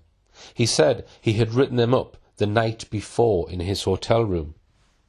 In a written statement to the Portuguese police, Wright said that he caught the plane from Leeds Bradford Airport to Faro on Saturday the 5th of May, initially staying in an apartment in the same complex as the McCanns. He says he returned 6 days later on Friday the 11th of May for a weekend with my family.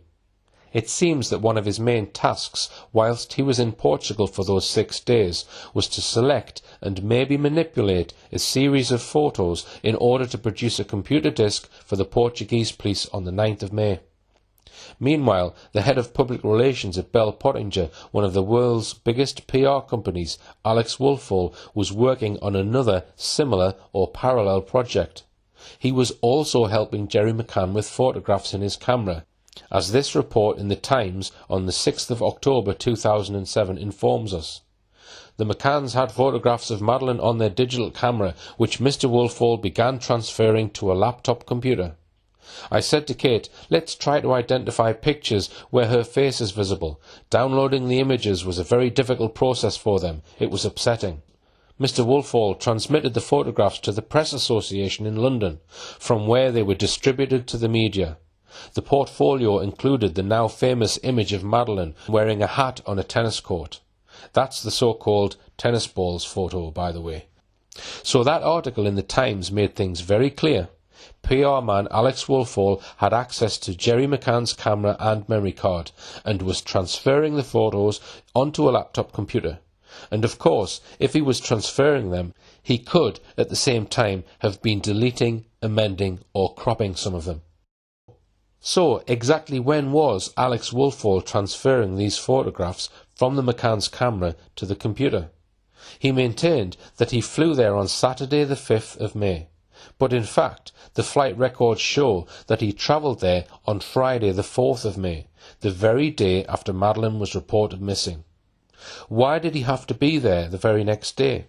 A senior member of one of the world's most prestigious PR companies. Madeleine could even have been found during this flight to Portugal. Why did he rush over there? What was his mission exactly? Why did the top man have to go? Why couldn't one of the more junior staff fly out there? And how exactly could any public relations officer search for Madeleine? The Times article told us he was transmitting photographs to the Press Association. And we now know that one of the first photographs he transmitted on Saturday the 5th of May, according to the data, was the controversial tennis balls photo that we looked at earlier. It seems clear also that Woolfall was behind the sending of this photo to the Press Association on Friday the 4th of May as well. That was certainly quick work if he had only just arrived there that day. And it was this very iconic photograph of Madeleine that appeared on the front cover of Kate McCann's book Madeleine 4 years later. It would mean that Woolfall was not only in Praia de Luz on the day after Madeleine was reported missing, but before the day was out, he had met the McCanns, got their camera, and was already sending images from that camera to the Daily Mirror that day. Madeleine in the red dress, and to the Press Association the next day, the tennis balls photo. But here's a strange fact that was picked up by a sharp-eyed poster on the Complete Mystery of Madeleine McCann forum. No one else seems to have picked it up. Here's a new report that appeared in the magazine PR Week, the public relations rag for the public relations officers. This article appeared on the 9th of May issue of PR Week. The head of risk and crisis management of one of the world's biggest PR firms, Alex Woolfall, had been dispatched to Portugal, so this was clearly a significant news item for the journal. But look at the two lines underlined in red. Mark Warner brought in Resonate on a generic brief a week before 3-year-old Madeleine was kidnapped. Now this is very odd. RICHPLANET is simply a subsidiary of Bell Pottinger. There is no explanation at all of why they were sent the week before. What public relations need did Mark Warner have in Praia de Luz the week before Madeleine and her family were there? None that I am aware of or can even think of. And then at the end of the PR Week report we read this.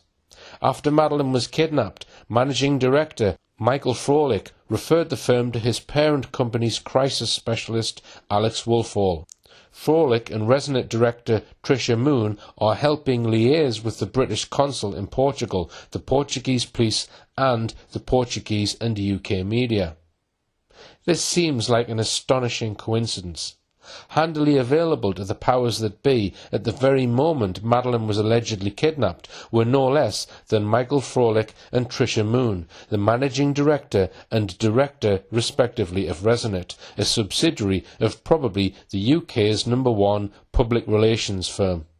And already Resonant was liaising with the British consul. It was the British ambassador and consular staff who dramatically and successfully intervened when the Portuguese police, 2 days after Madeleine's reported disappearance, wanted to seize some of the McCanns' clothing. After this intervention, the McCanns washed their clothes, thus preventing the police from subjecting them to forensic analysis. I am going to suggest that there is evidence pointing to Madeleine having died on the Sunday that week. Is it possible that the bosses of Bell Pottinger sent the managing director and director of their subsidiary company Resonant on ahead, as it were, to make some initial inquiries and undertake an early assessment of the situation in advance of their big guns jetting to Praia de Luz on the day after Madeleine was reported missing?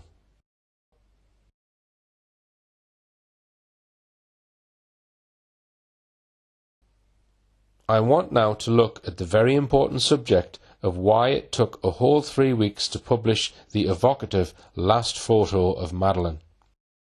It was on Thursday the 10th of May, a week having gone by since Madeleine was reported missing, that both Jerry and Kate McCann found themselves in Portimao Police Station to face a series of difficult questions. On that occasion, Jerry was detained for 13 hours.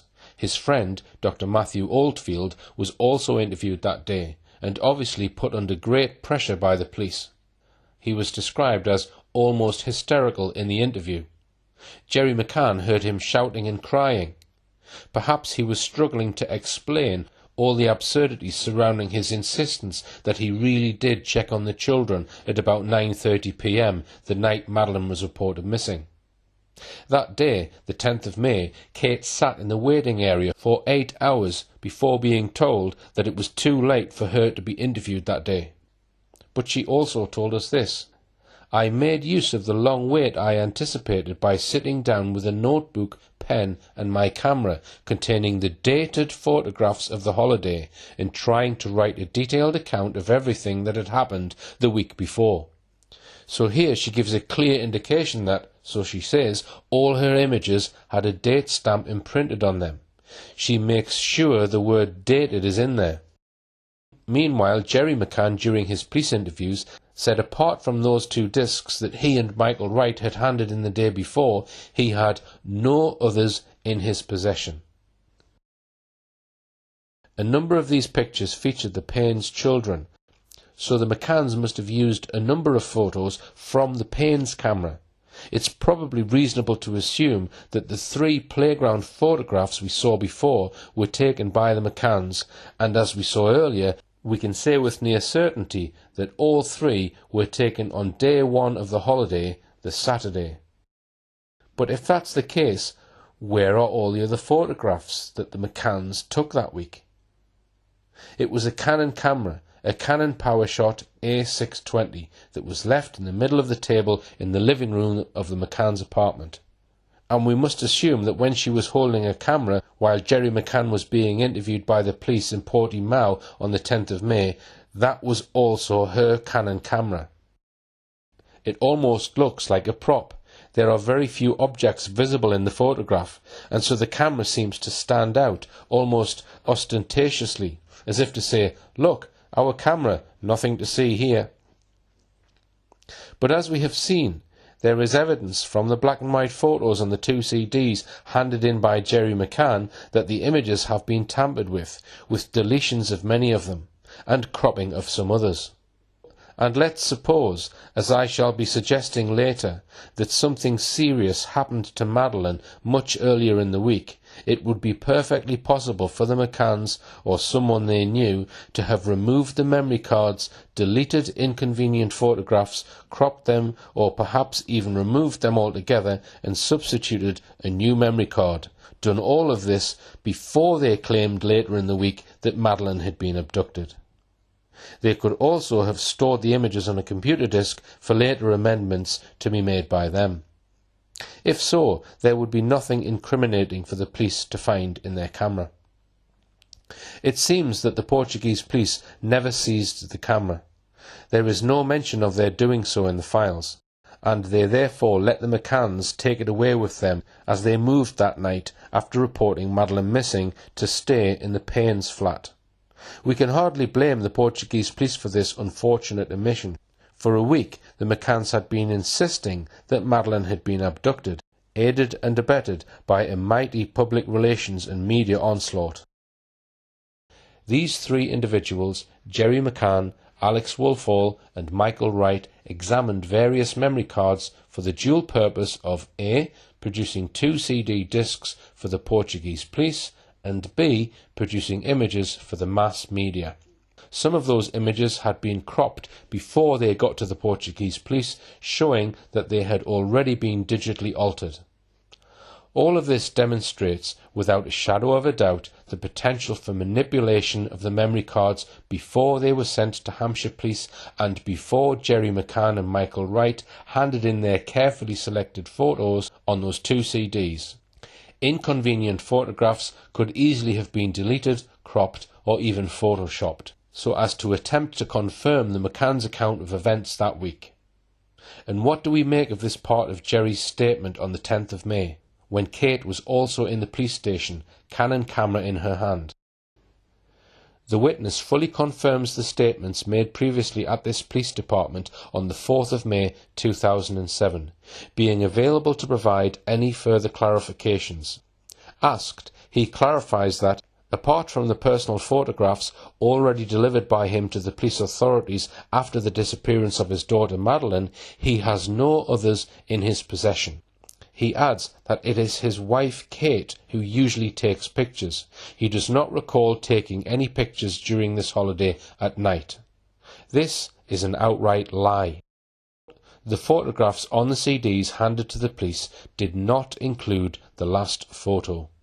But Jerry and Kate still had possession of the last photo taken on the Canon because it was published 2 weeks later on the 24th of May. He told the police a barefaced lie. So this brings me back to the subject of the last photo and whether or not it was taken at 2:29 p.m. on Thursday the 3rd of May, the afternoon of the day Madeleine was reported missing. It appears to be a genuine photograph, taken by Kate McCann on the McCann's Canon camera. This is what Kate McCann says about the last photo in her book. Some images are etched for all time on my brain. Madeleine that lunchtime, Thursday the 3rd of May, is one of them. She was wearing an outfit I'd bought especially for her holiday, a peach-coloured smock top from Gap and some white broderie Anglaise shorts from Monsoon. A small extravagance perhaps, but I'd pictured how lovely she would look in them, and I'd be right. She was striding ahead of Fiona and me, swinging her bare arms to and fro. The weather was a little on the cool side, and I remember thinking I should have brought a cardigan for her, although she seemed oblivious of the trauma, just happy and carefree. I was following her with my eyes, admiring her. I wonder now, the nausea rising in my throat, if someone else was doing the same. We've already noted that on the last photo, Jerry does not look as suntanned as he does by the end of the week. That is one indication that the photo might not have been taken on the Thursday as claimed. Are there any others? Let's look first of all at the way Madeleine is dressed. The most obvious feature is her pretty pink one-piece dress. As one observer remarked, it looks like she is in her Sunday best. What was Madeleine allegedly doing that Thursday morning? It is claimed that on Thursday morning she had been sailing with other members of her group. It seems unlikely that she went to the creche that morning dressed in the pretty pink dress if she was going to go sailing. If she did not, then in order for her to be photographed in the dress at 2:29 p.m, the McCanns must have gone back to their apartment and changed her for the afternoon into that dress. But let's move on to a much more significant area of concern, namely the weather on the day that photograph was taken. If we look at the photograph, we see very short shadows. The sun was at its highest that time of year around 1:35 p.m. The photograph was probably taken within 1 hour of that time. The last photo is said to have been taken at 2:29 p.m. So the shadows, at least, are consistent with what the McCanns say about this photograph. The shadows show us that it was a sunny day at the moment the photo was taken. Let us also consider these 6 points. 1. Jerry McCann is dressed in a t-shirt and shorts. 2. He is wearing sunglasses. 3. There is a sheen of perspiration visible on his forehead. 4. The children are both wearing sun hats. 5. Jerry McCann's feet are in the pool, which Kate described in her book as very cold. 6. There is no obvious sign of any cooling breeze in the picture. Some might say this picture could have been taken in a few moments of sun on an otherwise cloudy day. But with Jerry coming out to the pool with his sunglasses on, in his shorts, and with perspiration on his brow, it is surely likely that this was a very warm day with plenty of sunshine. So how does the weather at the beginning of the McCanns' holiday week compare with the weather on Thursday, the day Madeleine was reported missing? Let's have a close look. Here we have a chart showing the weather records for Praia de Luz on the Thursday. We can also see the same weather pattern for the week as a whole if we look at this weather chart. If we look at the top of the chart, we see the temperatures up to 21 degrees C, that's 70 degrees Fahrenheit, on the Saturday and Sunday. Then they fall away for the rest of the week, until once again the temperatures slowly begin to rise again at the end of the week. If we now look at the bottom of the chart, we see that on Saturday and Sunday there is no cloud cover at all, whilst from Monday onwards we see a great deal of cloud. They show that in the Thursday there was about 50% cloud cover from dawn, rising to nearly 100% cloud cover by the early afternoon. The temperature chart shows us that the temperature on Thursday rose from a cool 13 degrees C, 55 Fahrenheit in the morning, to just 17 degrees C, 63 Fahrenheit around midday, when the photo was supposed to have been taken, and then to 19 degrees C, 66 Fahrenheit in the afternoon. This then does not look like a day which is so warm that it causes a man to dress only in a t-shirt and shorts, dipping his feet into a cold pool, to have sweat on his brow. Not only that, but as we saw just now, Kate McCann confirms this with her own words in her book. The weather was a little on the cool side, and I remember thinking I should have brought a cardigan for her. But again, this photograph hardly gives the impression of being a little on the cool side. Sunglasses, people in short sleeves and shorts, sun hats and sweaty brow, dipping their feet in a cold pool. In fact, the only 2 days on that holiday that were hot and sunny were the Saturday and Sunday. If we have a look at the weather chart for Sunday the 29th of April, we see that the maximum temperature after midday reaches 21 degrees C or 70 degrees Fahrenheit, certainly warmer than Thursday. And we also see that the day is sunny throughout, much more like sunglasses and shorts weather. One well-respected Madeleine McCann researcher, a retired former police superintendent, has collected dated photographs to show exactly how the weather changed on the Monday of that week. Here are 3 photographs taken from almost the same place on Saturday, Sunday and Monday respectively. Here is another picture taken on Sunday at nearby Lagos, a beautiful, clear, sunny day, just as the weather on the last photograph also appears to be. The following three pictures, taken on Tuesday, Wednesday and Thursday, continue to show the cooler, cloudier weather persisting through the week. The change from the sunny weather of Saturday and Sunday to the cloudier, cooler, wetter airstream which reached the Algarve during the Monday is clear.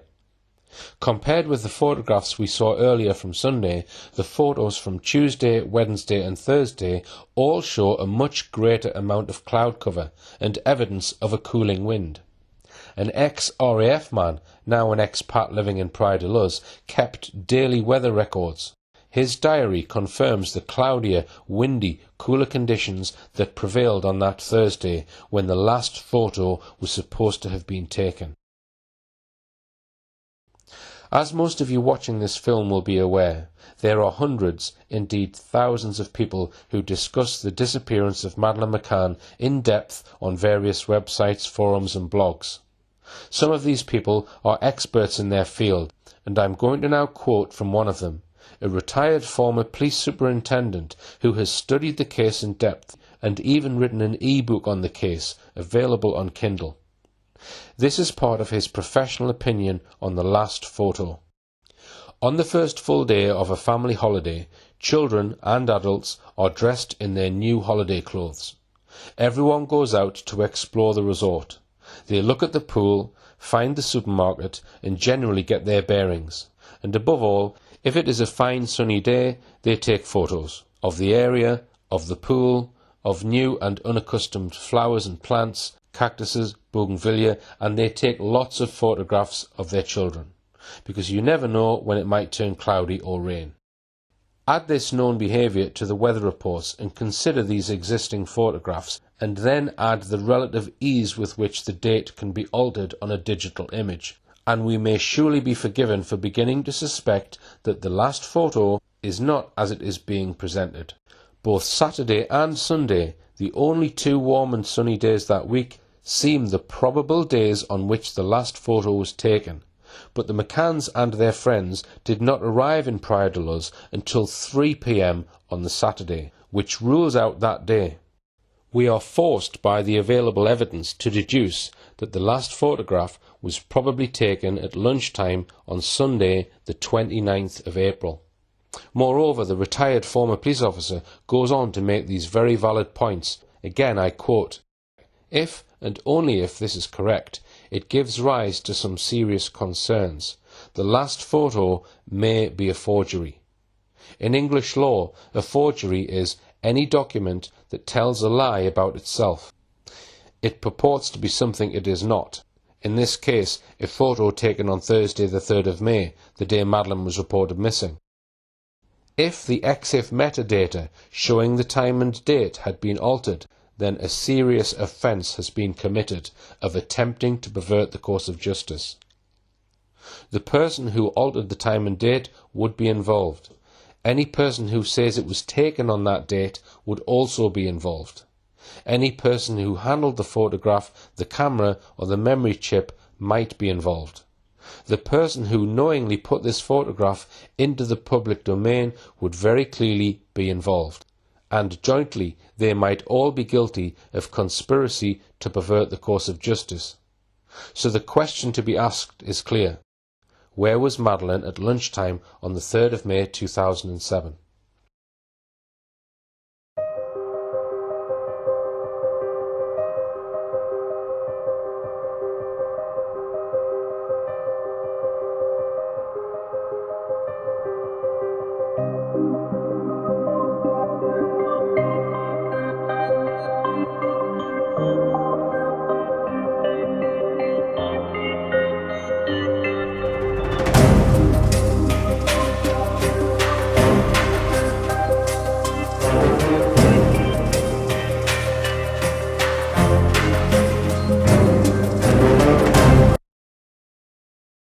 I have examined the last photo, the one on the McCann Files website, myself. McCann Files is the best known and best used internet library on the case. I discovered that the internet file on the McCann Files website has been modified with a computer package called Adobe Lightroom. Lightroom is certainly capable of changing the metadata, but this doesn't prove much. it may have been loaded into Adobe Lightroom and saved before it was received by McCann Files. What I can say, however, is that changing the date on a digital camera image file can certainly be done easily in the hands of someone familiar with digital camera technology. If someone wanted to alter the metadata on some of the photographs on their camera, they would normally have to go to someone familiar with how to do it, a camera expert. So, how and when was the last photo released to the general public? This appears to be the sequence of events. Thursday, the 3rd of May, date Madeleine was reported missing. The last photo was presumably on the Canon memory card.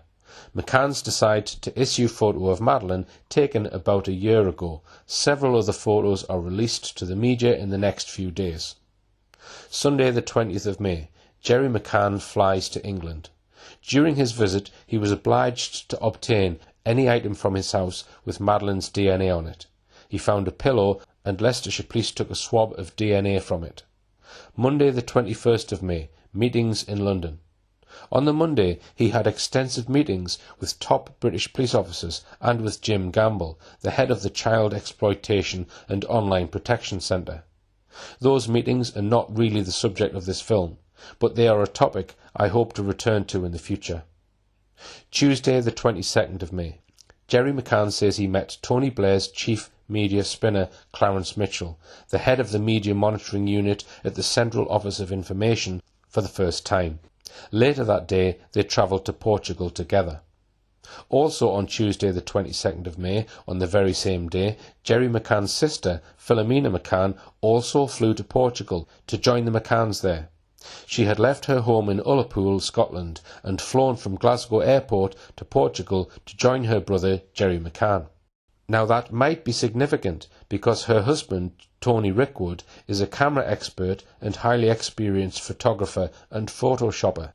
His photoshopping work came to light on the DeviantArt website, which hosts all kinds of unusual and deviant digital art and photography.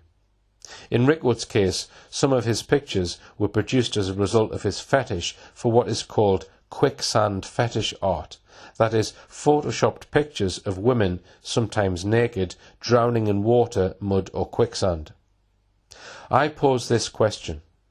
Whilst Jerry McCann was back in England from the Sunday to Tuesday that week, could he have met with or communicated with his sister Philomena McCann and her photoshopping husband Tony Rickwood, given him the memory card from the Canon camera or sent them a copy of the original file and asked him to simply alter the date the last photo was taken? Thursday, the 24th of May. The last photo was released to the public via the Press Association.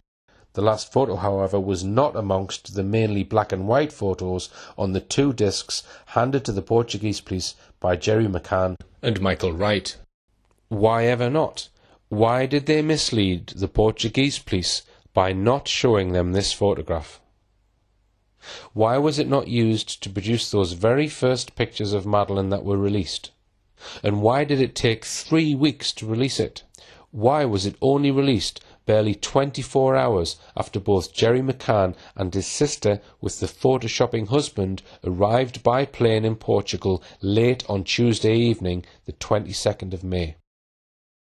And so, finally, I ask, is 2:29 p.m. on Thursday the 3rd of May, the date Madeleine was reported missing, the true time that photograph was taken or not?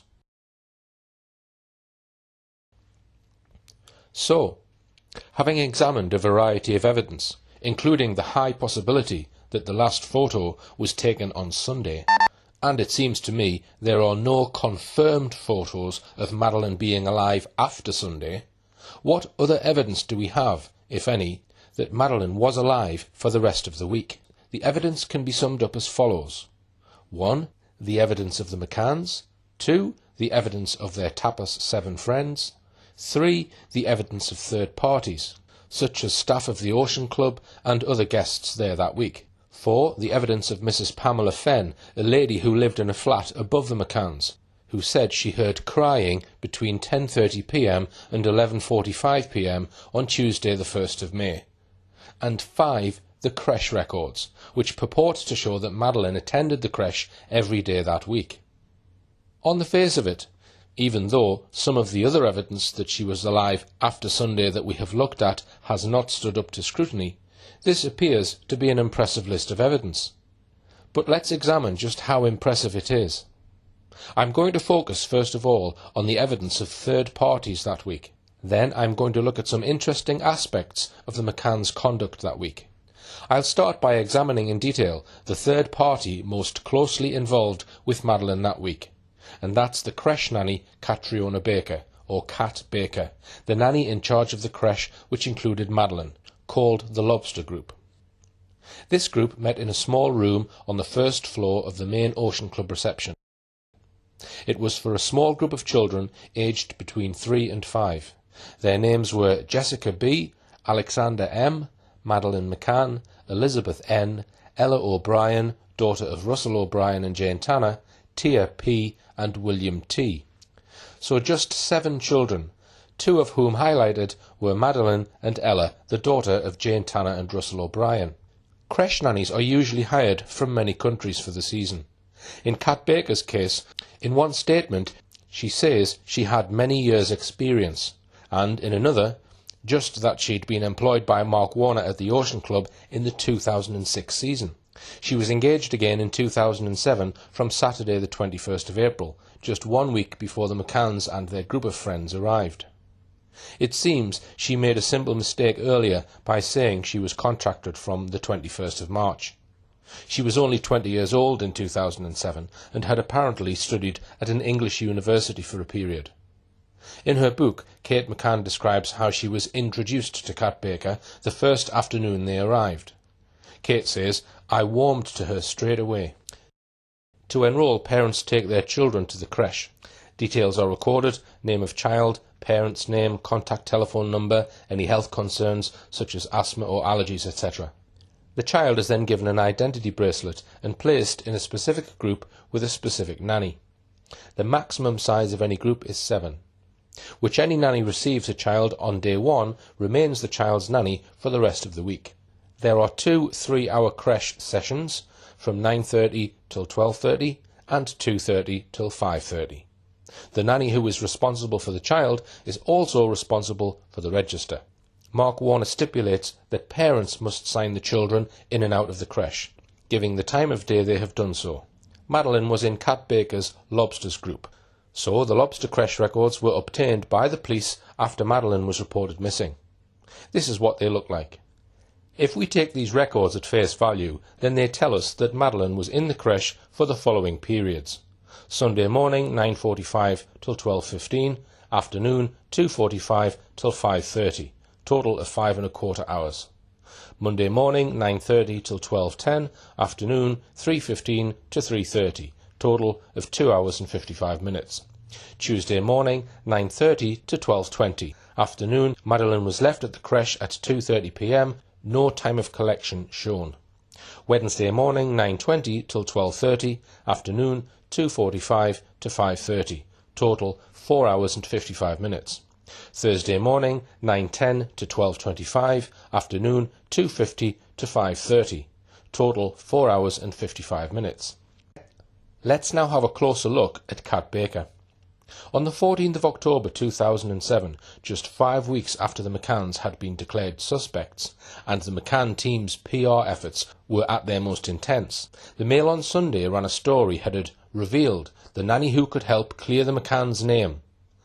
The article told us, for 5 months, the identity of the Mark Warner employee who was looking after Madeleine in Pride of Luzz's Kids Club in the hours before her disappearance has been a closely held secret.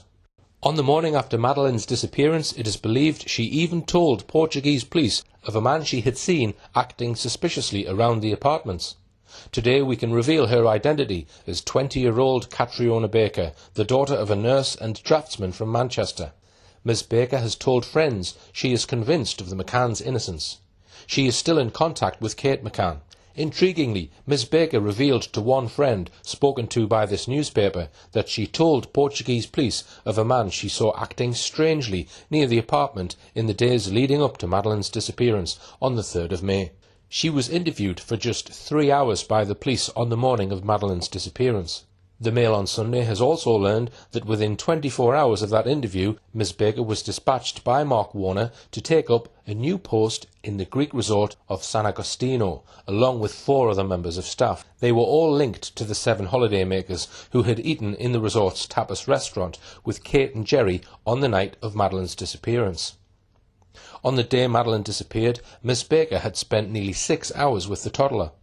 In the afternoon, the McCanns played tennis, while Madeleine went back to her nanny at the children's club, who gave her tea at 5:30 p.m.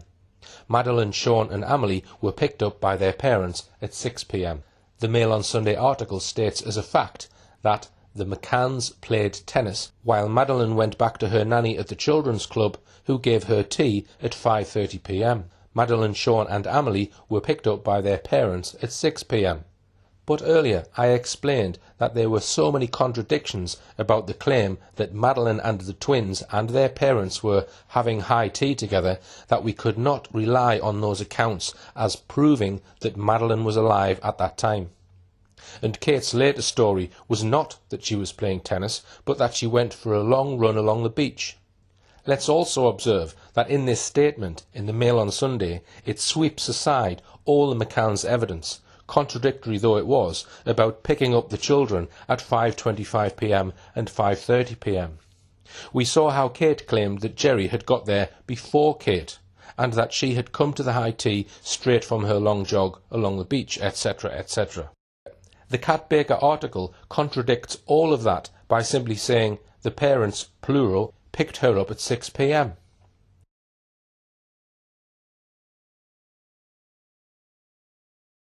Another interesting feature of the Mail article is the claim that Kat Baker saw a man acting suspiciously. The Mail article tells us that Kat Baker had spoken to a friend who then spoke to the Mail on Sunday.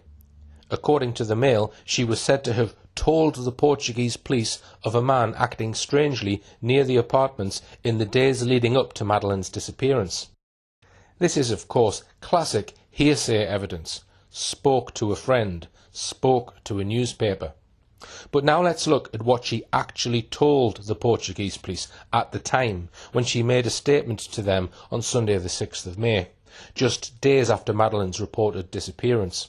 We might bear in mind here that what she says was translated into Portuguese by the controversial Robert Murat, acting as an English-Portuguese translator. Here is her statement. Questioned, she responds that since she has been working with the little girl, it has seemed to her that the parents were attentive to their daughter, given that they asked what Madeleine had done in the creche, and that they even accompanied Madeleine a few times in certain outside activities. Concerning the little girl, she states that she was an active and sociable child. Only on the first day was she more reticent within the group. The informant reports that during the time that Madeleine was entrusted to her care, at no time did it seem to her that the little girl was sad or unhappy, and she never made any comment about being cross, sad, or discontent about anything. She also reports that she was an obedient child who never wandered from the group and who never spoke to strangers. When asked, the informant responds that it was always the parents who brought Madeleine and fetched her from the mini-club. Let's just note what she says in this paragraph about whether she saw anyone suspicious. When questioned, she responds that in the course of her work on the company's premises and outside, as described above, she has never noticed anyone in particular or suspicious watching the children with whom she was working. She did not notice anyone taking photos of the children, and notably of Madeleine. She states that she never heard her colleagues refer to such things either. One thing we notice in her statement is that she says nothing at all about what activities she and her group were doing that week. There's no detail whatsoever about what Madeleine was doing. She doesn't mention any specific incidents about her at all. But she is quite clear in this initial statement about these 3 things. She never noticed anyone in particular or suspicious watching the children. She didn't notice anyone taking photos of any of the children. And she never heard her colleagues refer to such things either. So here we have an absolute contradiction. Less than 72 hours after Madeleine is reported missing, she is quite clear that she never noticed anyone suspicious. Yet 5 months later, we find out from the Mail on Sunday that she is a friend of the McCanns, has spoken to them, that the McCanns have invited her to visit their home, and that she has now spoken to a friend who has spoken to the newspaper. Now the Mail on Sunday suddenly claims that she saw a man acting suspiciously in the days leading up to Madeleine's disappearance. Kat Baker still seems to be on close terms with the McCanns today. There was even one indication that she may have been known to the McCanns before 2007. As soon as Kat Baker's name was made public, Madeleine McCann researchers looked her up on the internet. It was established that Kat Baker had been back in 2006, before Madeleine disappeared in 2007, a Facebook friend of Chloe Corner, the daughter of John Corner, who is Madeleine's godfather. John Corner later stated that he had been a frequent visitor to Praia de Luz. Today Kat Baker has a different surname and remains friends with Chloe Corner. So already we have 2 reasons for not trusting Kat Baker as a witness of truth. Moreover, we have a third possible contradiction regarding Kat Baker's claim that Madeleine went sailing on the morning of Thursday the 3rd of May, the day Madeleine was reported missing. This comes about from Kat Baker's third statement in the case, this time to Leicestershire Police, on the 18th of April 2008. Here it is. I got to know Jerry and Kate McCann on the Sunday morning, 29th of the 4th 2007, in the Minis Club. They brought the children, and as it was their first day of holidays, the normal procedure was that they were allocated a childcare worker. I visited the family in their home, at their invitation, to see how they were getting along in November 2007. On Thursday the 3rd of May 2007, I remember Jerry having accompanied Madeleine to the club between 9:15 and 9:20 that morning. I do not remember who came to pick her up for lunch, but after, she returned in the afternoon for a dive/swim. On this day I remember that we sailed and I saw friends of the McCanns on the beach. Around 14:45, Madeleine returned to the Minis Club on top of the reception, but I do not remember who accompanied her. This afternoon we went swimming. Kate went to get Madeleine from the tapas bar area, and according to what I remember, she was wearing sporting clothes, and I assumed she was participating in some form of athletics. It was around 15:25 to 1800. I think that Jerry was playing tennis. There was one occasion on Thursday the 3rd of May 2007, around 10:30 in the morning, where she cried at the launch of the yellow safety boat in the ocean where all the children were sailing. She was scared and fearful and cried on my lap, "I am scared, I am scared." We only used the launches to transport the children to the small yellow boats. When we returned to the other boat, she was happy again. She sailed in the small boat, and even though some children had the opportunity to return to the port, she stayed for a second time in the small boat as she appeared to be having a good time. Looking in more detail at her statement, she told the police that during the first 2 days, Sunday the 29th and Monday the 30th of April, the children played and did activities in the sand. On Thursday, she says, they sailed to the next beach in the morning in a small yellow catamaran. On the 10th of May, 7 days after Madeleine was reported missing, Inspector Pino and a colleague asked Kat Baker to accompany them on a reconstruction of what supposedly happened that previous Thursday morning. It is possible they already had suspicion that Madeleine was not present or that the events as reported were untrue. Here's part of his statement.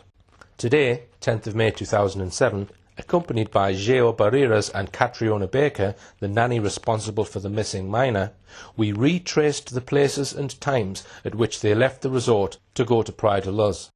We were told by Catriona that they went to the beach on Thursday between 10 and 11 o'clock. And 1. The parents left the children at Baby Club Mark Warner, situated next to the principal reception and which is open 24 hours. 2. Then Catriona with Madeleine and 4 or 5 more children walked toward the beach about 100 metres. 3. She was always in front with the children behind, linked together in a snake. 4. They crossed Rua de Rita, turned right towards Pico do Nordeste to the bottom of the steps at Travessa das Redes. 5. After reaching the beach, they went along a boardwalk to an area where there was a red awning and several thatched sunshades. 6. On that day they sailed in a small yellow catamaran. But Inspector Pino's report also noted this, that Alice Stanley accompanied the children on the route and on the boat. 3 children sailed with her. Chris Unsworth transported the children in a red amphibious boat, a life-saving boat, until the boat reached the open area, and, a few minutes later, returned them to the beach to pick up 3 other children from the group. Both state that the children did not have any contact with anyone else during the time they were at the beach, as was the case during their walk to the beach. They both add that they did not see anyone suspicious looking at the children or in the surrounding areas. So both these witnesses, according to Inspector Pino, do not mention that Kat Baker went sailing with Madeleine's group that morning. There is no mention in Inspector Pino's report of whether Alice Stanley or Chris Unsworth say Madeleine was in either of the boats of 3 children that went sailing that morning. There were 7 children in the Lobsters group. It looks like the other 6 children in the group all went sailing in 2 boats of 3 each, but that Madeleine perhaps not. In plain terms, then, it appears from these statements that Kat Baker, or the friend who spoke to the Mail on Sunday, may have fabricated claims about Madeleine going sailing that morning. Also, Kat Baker made the claim that all the children were required to wear identity bracelets while being looked after that week. But there were no ID bracelets photographed on any child that week before the 3rd of May, the date Madeleine was reported missing. In her first statement to the Portuguese police in May 2007, she told them, "I have been in Portugal since March the 21st of this year, and this is my first visit to the country. My contract started on the 21st of March 2007. Earlier, she said, the 21st of April, which may have just been a simple mistake, and ends on the 7th of November 2007. But 1 year later, talking to Leicestershire Police on the 18th of April, she contradicted herself. She said, I work in childcare. I was contracted by Mark Warner in June of 2006. The first time I went to Portugal was the 21st of March 2006, where I worked as a childcare worker in the Ocean Club village, Praia de Luz. I went to a work interview and was contracted for 1 year by Mark Warner in June of 2006. Why, when first questioned, did she not mention having worked in Portugal the previous year?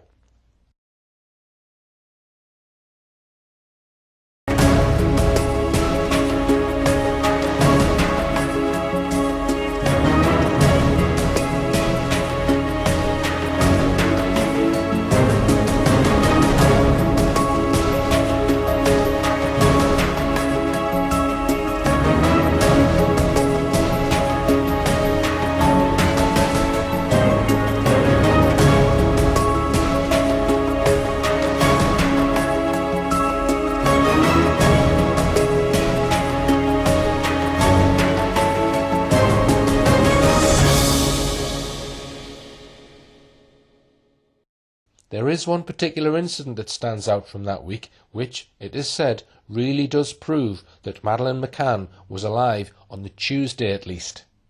And that is the testimony of an 82-year-old widow, Mrs. Pamela Fenn, who died in 2011. She told the police, though only 3 months later, as we shall see, that she heard a child, presumably Madeleine, crying from 10:30 p.m.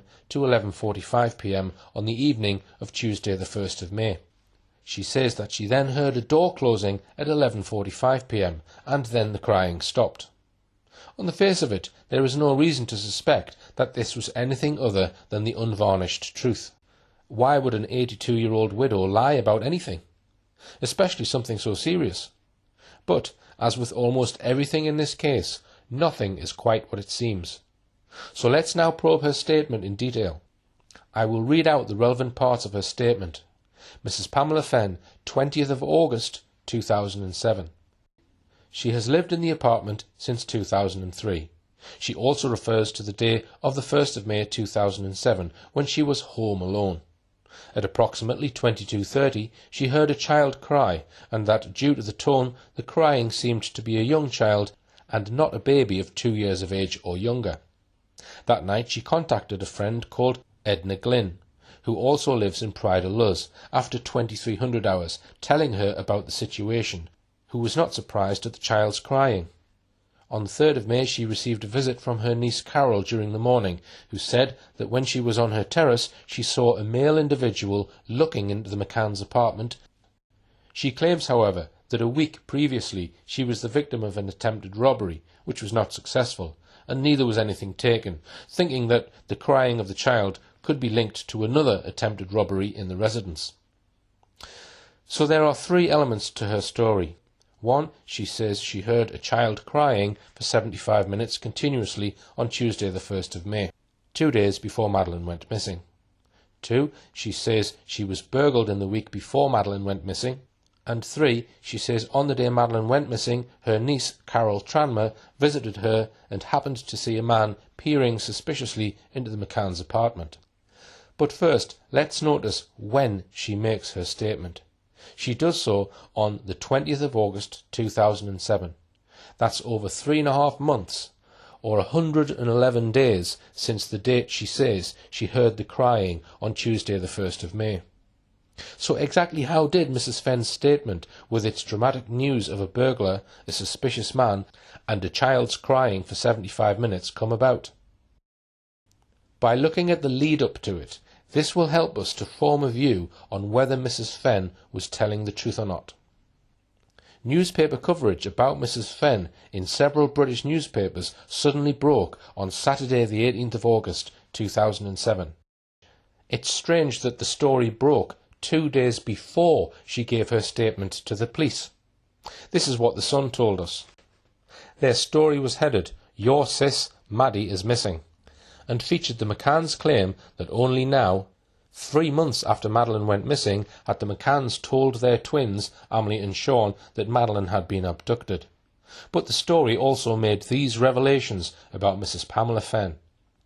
The Portuguese cops are again under fire. The woman living in the apartment above the McCanns claimed she had not been spoken to by police until the British team arrived 2 weeks ago. Expat Pamela Fenn told them she disturbed a burglar at her apartment about 3 weeks before Maddie vanished. She is now to give a formal statement to Portuguese officers. A friend said she was surprised that neither the police nor the McCanns had approached her before. Pamela also said that her niece, who stayed with her the week Maddie disappeared, spotted somebody fitting the description of a man seen carrying a child away under a blanket. The pal added he was acting suspiciously.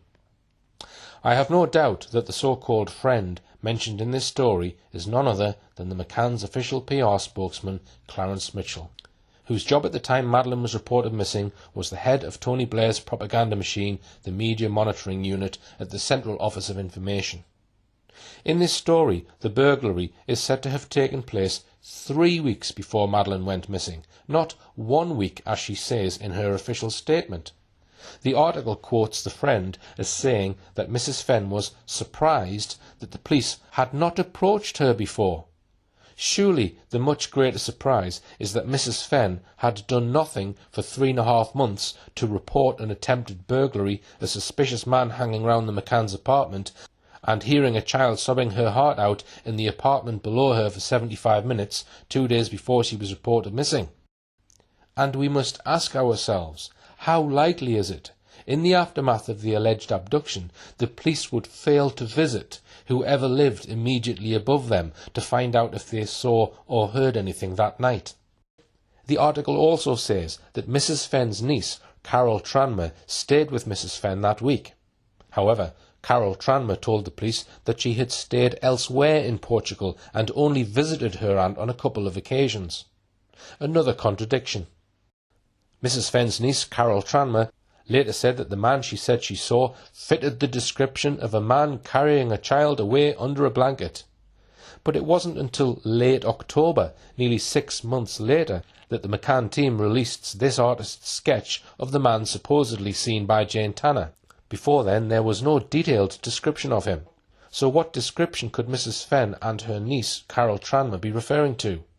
It could only be the vague description given out by Jerry McCann on the 25th of May to the world's media, as reported by the BBC that day when they described the man as white, 35 to 40, 5'10" in height, wearing beige or light trousers, wearing dark jacket and shoes. Leaving aside the clothes the man was wearing, such a description, white, 35, 5'10", could fit any number of individuals.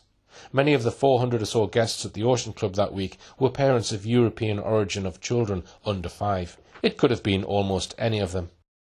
So on what basis could Carol Tranmer declare that the man she saw for a few seconds fitted the description of the man seen by Jane Tanner? The Daily Mirror added some detail about the alleged burglary. It told its readers, Pamela Fenn said a man broke into her flat weeks before Madeleine disappeared. There was no sign of a break-in, and it's thought the intruder may have had a key. She reported the incident to Portuguese police, but they did not question her again. The report went on. Mrs. Fenn, who was in her 70s, found the man scrambling out of the window and tried to grab his ankle, but he escaped. Whether Mrs. Fenn did report this incident at the time to the police is a moot point. I am not aware that they have confirmed that Mrs. Fenn reported this to them. In any case, if one looks at all the reports about whether Mrs. Fenn did or did not report this to the police at the time, it is very confusing. One version is that she didn't report the incident at the time, another is that she never reported it at all, another is that she never reported it all, yet one more says that, because nothing was stolen, she thought it unimportant, whilst a fourth, contradicting all the others, said she was beside herself with fear and contacted the police.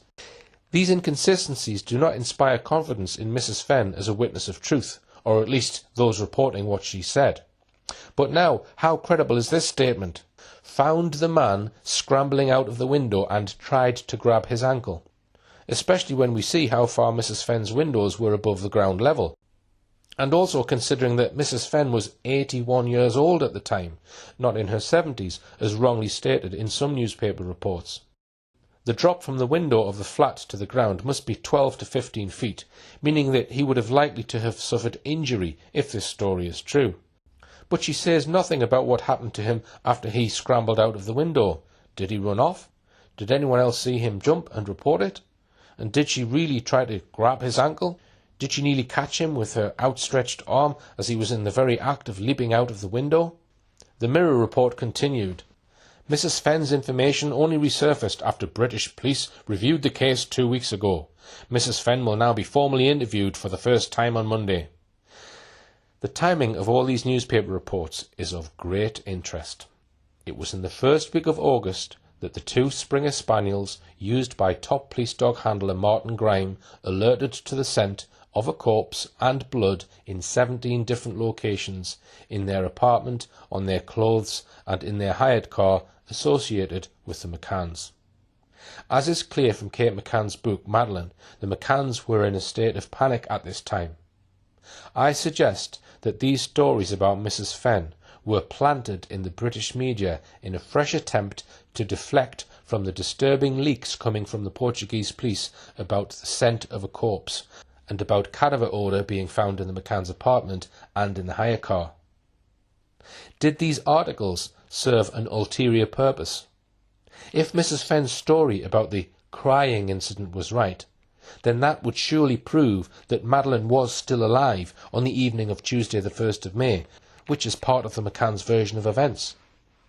The Mail on Sunday followed up these stories the day after by claiming that the under fire Portuguese police are preparing to take a fresh look at reports of 2 earlier break-ins in the apartment block where Madeleine McCann and her family stayed. Both burglaries, the Mail said, one in the apartment directly above the McCann's flat, are understood to have happened 2 weeks before the McCanns arrived in Praia de Luz. So now we have this burglary occurring 1 week before the McCanns and Madeleine were there, then 3 weeks, and now 2 weeks. You would think that if they were going to invent a burglary or two, they would have agreed beforehand on an actual date. The Mail on Sunday also gave us this new account of what Mrs. Fenn said happened when a man attempted to burgle her. They reported Mrs. Fenn scared him off. She told friends she heard a noise as she watched television and found a man escaping through her bedroom window. Her niece, who was staying with her, also saw the man. This is different from earlier accounts in 2 respects. One, her niece Carol Tranmer is now, for the first time, said to have been present and witnessed the burglary. 2, there is now no mention of Mrs. Fenn trying to grab the man's ankle. There was no suggestion or evidence that Mrs. Fenn's flat had been broken into by this man. He is said to have either walked in through an unlocked door, or he had a key or swipe card that would enable him to enter. Why on earth would he choose to dive out of a window 12 feet or more above the ground when he could have simply walked or run back out of the apartment door? The whole story seems questionable. But then, in yet another version of this event, the man is said to have either broken in or climbed in through the window. The British media reports about burglars in Pride of Luz continued. The day after Mrs. Fenn eventually gave her statement at Portimao Police Station, the Evening Standard ran another dramatic headline: "Burglar was on loose at Maddie Resort." The next day, 22nd of August, the Portuguese newspaper Correio da Manhã ran an even more dramatic story titled "Maddie Screamed for Her Father." Now, Mrs. Fenn gave her witness statement to the Portuguese police on Monday the 20th of August, 2 days after the spate of news reports in the British press. Indeed, it almost seemed as though certain people had arranged for Mrs. Fenn to make her statement to the police, just so that 2 days earlier they could generate banner headlines in the British mainstream media about Madeleine. All this news about Mrs. Fenn being interviewed by the Portuguese police was, despite the alleged confidentiality and secrecy of the police investigation, which the McCanns so often spoke about. It seems, though, that the secrecy of the investigation was convenient when McCanns were asked difficult or embarrassing questions, but could be broken at will when the McCann team wanted to get their message out. Anyway, despite the so-called secrecy of the investigation, Correio da Manhã was able to give full details of what she told the police. The newspaper said, Mrs. Fenn confirmed she heard Maddie crying for her father the day before she disappeared. This is untrue, because in her actual statement she says the crying was on the Tuesday night, the 1st of May, not the Wednesday night. But later that day, on the Portuguese SIC News TV channel, a very different story about Mrs. Fenn was beginning to emerge. Here are some excerpts from that broadcast.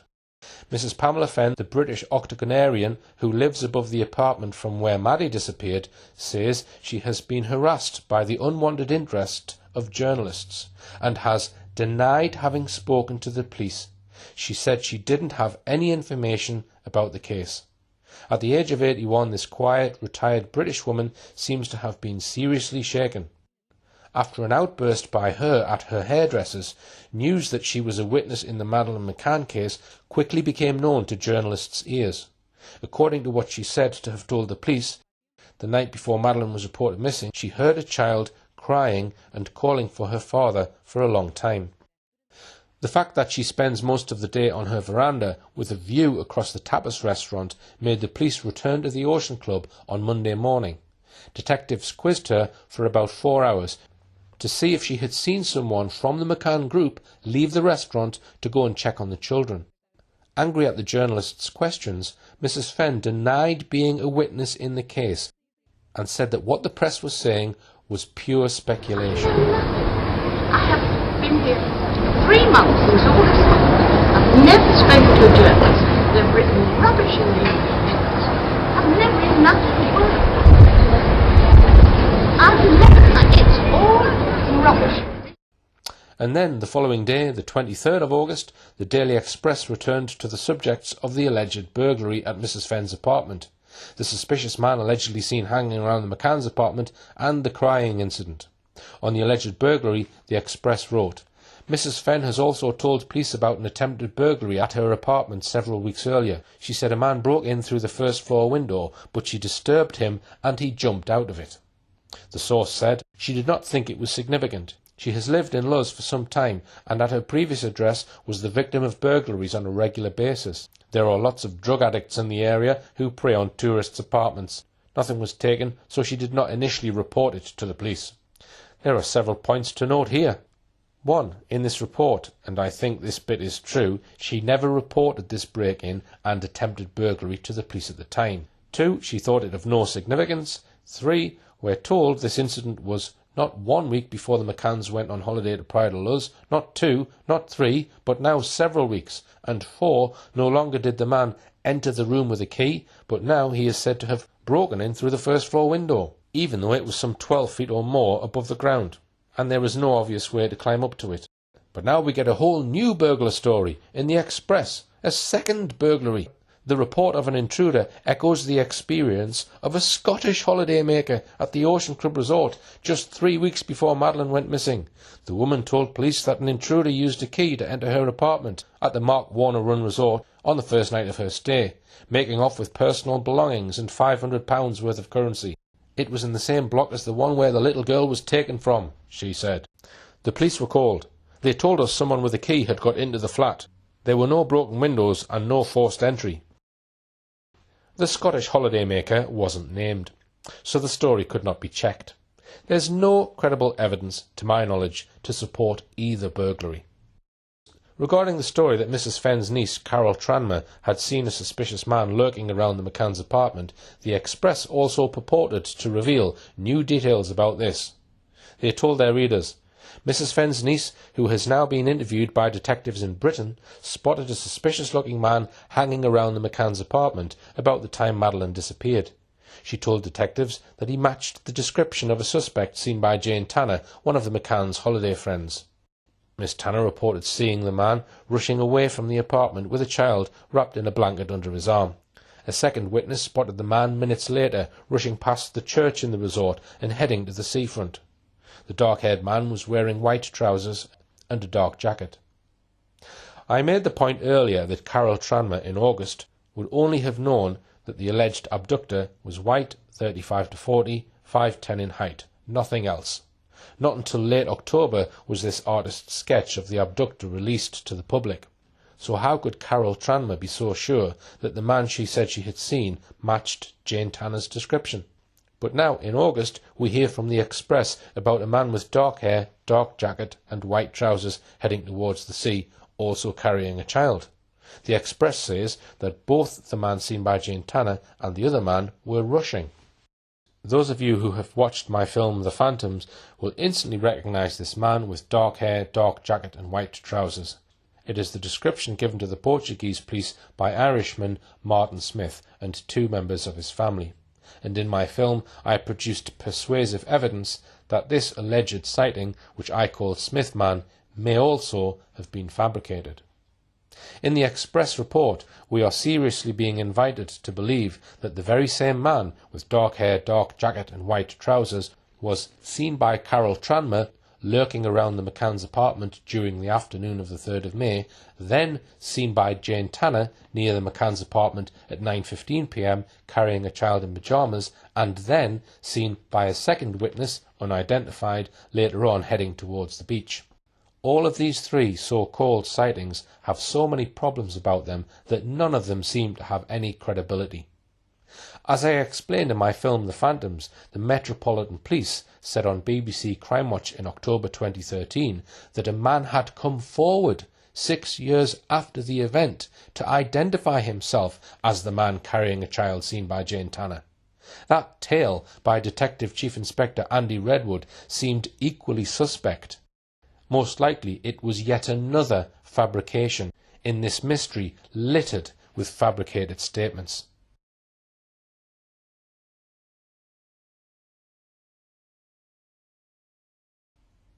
Another most interesting aspect of the Express story is that the man allegedly seen rushing towards the beach is said to have been seen just 10 minutes after the Jane Tanner sighting at 9:15 p.m. The problem with this claim is that the Smiths say that their sighting was at 10 p.m. and that's 45 minutes, not 10 after the Jane Tanner sighting. So where did 10 minutes come from? It wasn't true at all.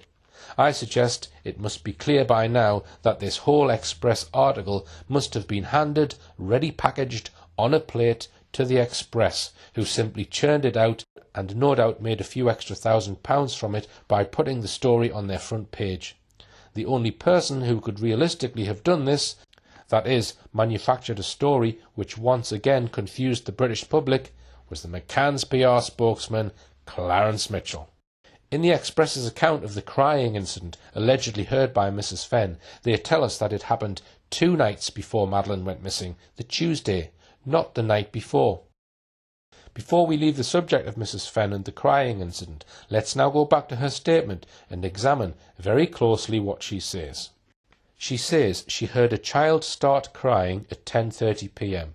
She says, due to the tone of the crying, it seemed to be a young child and not a baby of 2 years of age or younger. The term "not a baby of 2 years of age or younger" is a clumsy phrase. It could mean either under 2 or under 3. The relevance seems to be this. The McCanns twins, Amelie and Sean, were just 2 years and 2 months at the time the McCanns were in Pride of Luz. It does seem as though Mrs. Fenn was trying to rule out the possibility that it might have been one of the twins that she heard crying by using that awkward phrase, "not a baby of 2 years of age or younger." She was, it seems, telling the police it must have been Madeleine, who was 9 days short of her 4th birthday on the day she disappeared. But we might well ask, could she really distinguish between the crying of a child aged, say, 2 years and 2 months, and one aged 3 years and 11 months, from the floor above? Had someone perhaps asked her to use this phrase in an attempt to prove that Madeleine was still alive on Tuesday the 1st of May? The matter became even more hard to unravel after Jerry and Kate McCann appeared on The Late Show in the Irish Republic in 2011. Up until that moment, the McCanns had come up with a tale that Madeleine had come down for breakfast on the morning of the 3rd of May, the day she was reported missing, and said quite casually, "Mummy, why didn't you come when Sean and I were crying last night?" The McCanns say that Madeleine didn't wait for an answer, but happily skipped away unconcerned. But on The Late Show, Jerry McCann introduced, for the first time, the idea that Amelie might have woken up and been crying on the Tuesday the 1st of May. So I did actually, on the Wednesday night, I did actually spend the night in the room with the children. And why is that significant, do you think? Well, I don't know if it is, to be honest, Ryan. It's Yeah. just I felt I had to share absolutely everything. But wasn't Madeleine upset the next day? Well, the next morning she said, "Mummy," I can't remember if it was Mummy or Daddy now, "but why didn't you come when Shawnee and I were crying last night?" And we both looked at each other and thought, that's odd, crying. And we didn't hear anything. Yes. And we had been back checking. And so we asked her, said, "When did you cry?" When, sometimes when we first put them to bed, they cried. And she just dropped it. And as we were saying, Madeleine was very articulate. And we kind of looked at each other and thought, did they wake up? Or was it the night before when Amelie had woken up?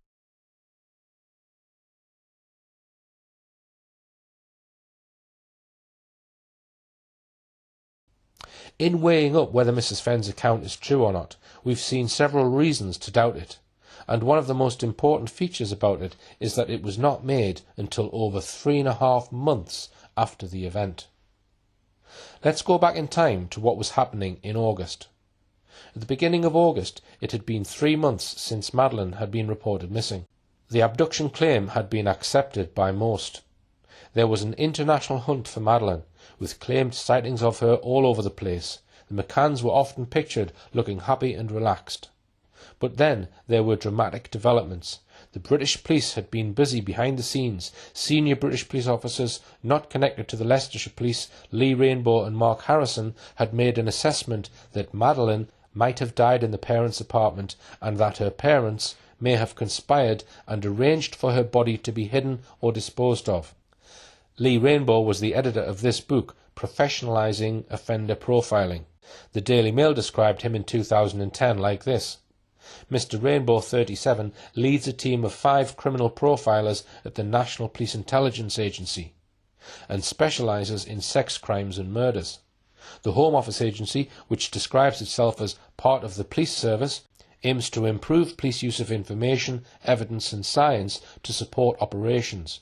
It is understood to have provided Portuguese police with a checklist of how to proceed. A spokesman said last night, "In disappearance cases, it is common for the NPIA to advise officers to consider the possibility of the involvement of family and close friends. This is good practice for investigating cases. The NPIA gave similar generic advice to Portuguese police." Mr. Rainbow, who has worked on major investigations including the Ipswich prostitute murders and the disappearance of Shannon Matthews, did not say there was any evidence the McCanns were involved, but his controversial report appears to have been a turning point in the Portuguese investigation. They sent top-class dog handler Martin Grime to Pride de Luz with 2 Springer Spaniels who had a 100% track record of alerting to the scent of a corpse. These dogs were not only capable of alerting to the presence of an actual corpse, but also to the past presence of a corpse. This is because the odour of human cadaverine is so powerful, which has a capacity to linger in any spot where a corpse has been lying for months or even years after the corpse has been removed. The dogs would be able to tell the police if there had been a dead body in the McCanns' apartment in the past few months.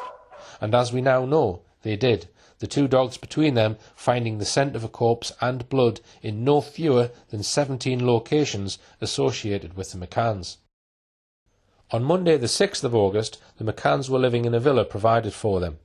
There was at this time plenty of international publicity about Madeleine. Sightings were still coming in thick and fast. The McCanns were in the limelight, doing carefully arranged photo shoots here and there, whilst others were minding their toddler twins. Then bad news struck. This is how Kate McCann refers to it in her book.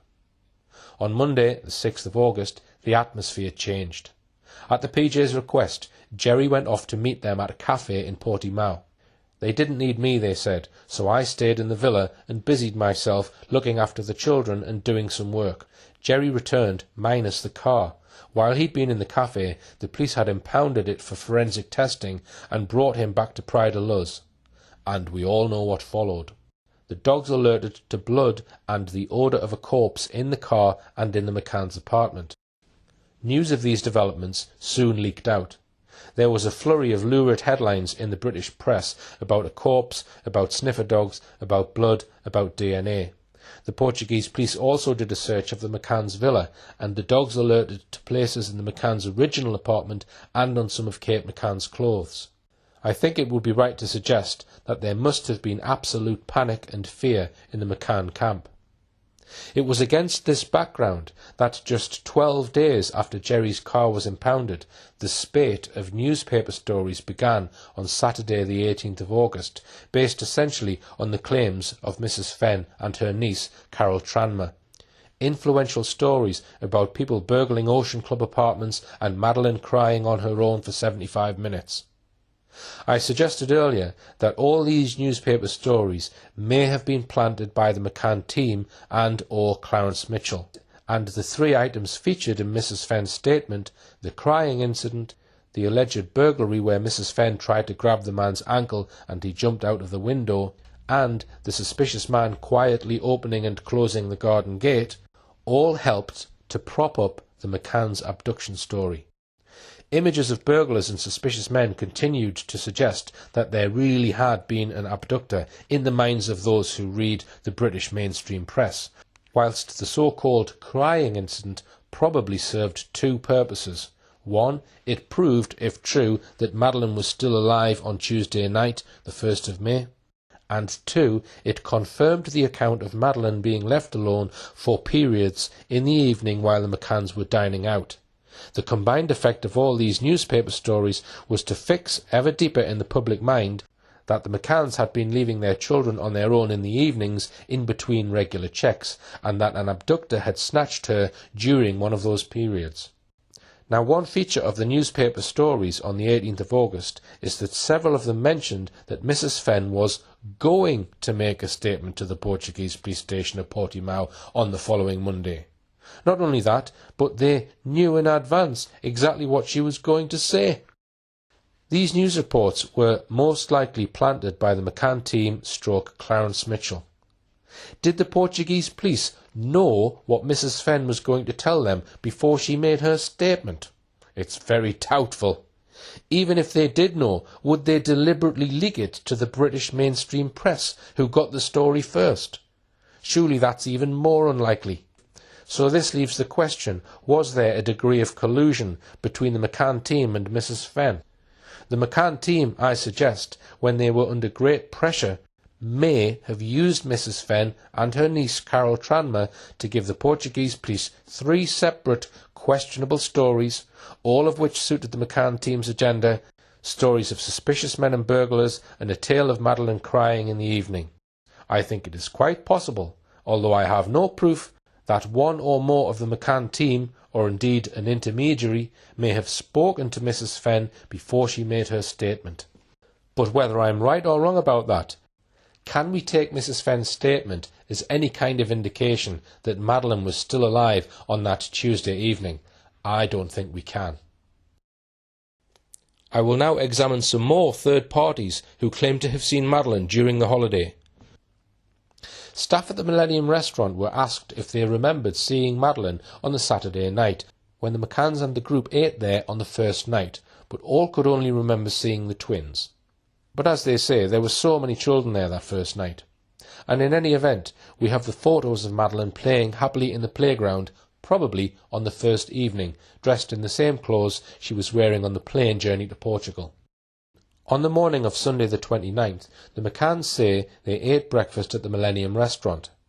If we accept the evidence I discussed earlier about the last photo, that seems to be convincing evidence that she was alive, happy, dressed in a pretty pink dress and dipping her feet in the pool on a warm day at lunchtime that Sunday, the first full day of the holiday.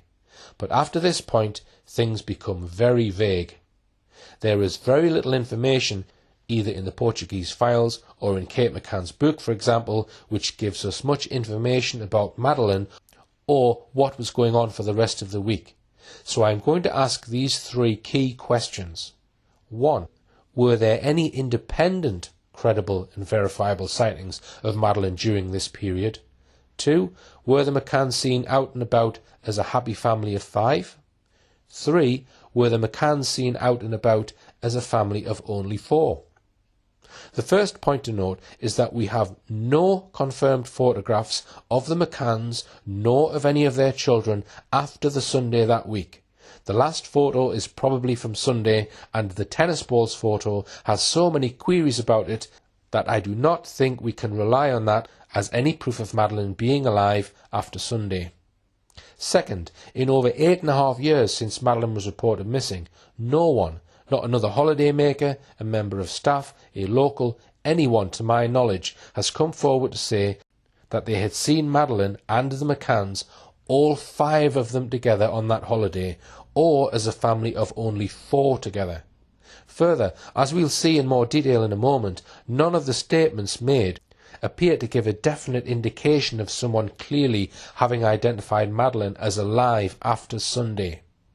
Third, there was a strange change of plan by the McCanns regarding breakfasts and lunches. Despite breakfast being included in the price of their holiday, they decided from Monday onwards to eat breakfast in their own apartment. That is confirmed by all their Tapper 7 friends. Their stated reason was that it was too far to walk to the Millennium for breakfast. But was there a different reason? Fourth, we are told in various places that all the Tapper 7 group would take all their children each day to the apartment occupied by the Paynes for a kind of buffet or sandwich lunch on their balcony. Yet the McCanns decided for the rest of the week after Sunday not to join their friends and to have their lunch in their own apartment, which was on the floor below that of the Paynes. No reason is given for this. But suppose something had happened to Madeleine by the Monday of that week. To stay in the apartment for lunch with just one parent bringing the twins home for lunch from the creche would avoid anyone seeing the 4 of them together and asking the obvious but awkward question, where is Madeleine? If the McCanns were to take only the twins to the Paynes' apartment, people would inevitably ask the question, where's Madeleine? Fifth, we are told that on leaving their apartment during the week, one of the McCanns would leave via the back door of the apartment and the other parent by the front door. Why would they do this? Again, was it connected in some way with Madeleine being missing at this time? Is it possible that all of this apparent subterfuge was intended to disguise the fact that Madeleine was no longer with them? There was an echo of this in what we read earlier in Kate McCann's version of what happened on the evening of the 3rd of May, the night Madeleine is supposed to have disappeared. You'll remember that we looked earlier at Jerry McCann's second statement, made on the 10th of May, a week after Madeleine was reported missing, where he said, "After 17:30 they went to the apartment. The deponent, Jerry McCann, having entered by the main door, which he did not lock while he was inside the residence, Kate and the children entered by the rear door, after this had been opened from the inside by the deponent. Why this strange routine? It looks as though this was their routine for the week after Sunday, so that the two parents would never be seen out with just the twins. So does this represent evidence that Madeleine was dead by Monday? Then we have some other very specific discrepancies to consider. On the Thursday of that week, the McCanns' friends all seem to have got together and taken their children down for the afternoon to the beach. There is a photograph of them all together at a beach restaurant between 5 p.m. and 6 p.m. taken by Fiona at the Paraiso restaurant, which compares with the ones from the Paraiso CCTV that we looked at earlier. But the McCanns say they put Madeleine in the creche that afternoon. There is no clear explanation as to why the McCanns and Madeleine didn't join their friends at the beach. Instead, the McCanns decided to play tennis. As part of the tale Kate McCann told about this late afternoon, she claims that on picking up Madeleine from her creche, she made a point of relating that she asked Madeleine on collecting her if she was upset about not going to the beach with the rest of the group. If Kate's story is true, surely when taking Madeleine to the creche that afternoon, she would already have known that all their Tapas 7 friends were going to the beach, and could have said to Madeleine at the time, "Ella won't be in your group this afternoon, but you'll be able to play with her at tea time." I suggest that this alleged conversation with Madeleine, asking her if she minded not being with the other children, may be a fabrication. It is possibly another example of a self-serving statement of no evidential value, designed to bolster a false account of that afternoon's events. And we saw earlier how statements about a supposed high tea that afternoon were so contradictory that it seems unlikely that that event ever happened. A further query relates to the afternoon of Tuesday the 1st of May. Pages 57 and 58. The McCanns hired a buggy that afternoon and took the children to the beach, returning them to the creche for the last hour of the afternoon session. Yet the creche records for that day clearly show that the children were put promptly back into the creche after lunch at 2:30 p.m. and collected at 5:30 p.m. Either Kate McCann's story is wrong, or the creche records are wrong, or both. Just one other point relating to hiring the buggy, as Kate McCann claims in a TV interview given by Jerry McCann in 2008. He attempted to explain how the McCanns almost didn't leave the children on their own on that Thursday evening, but nearly took them to the Millennium restaurant. So how was it they could hire a buggy on Tuesday, but not Thursday? That's one more thing that simply doesn't add up about the events that week, after Sunday.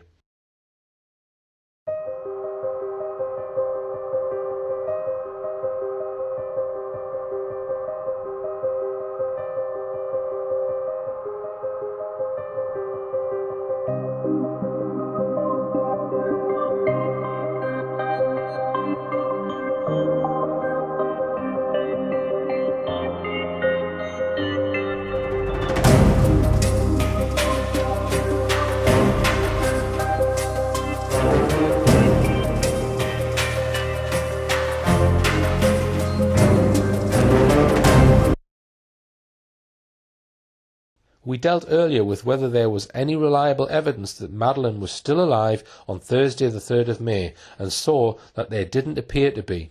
So do we have any reported sightings of Madeleine by other people from the Sunday through to the Thursday?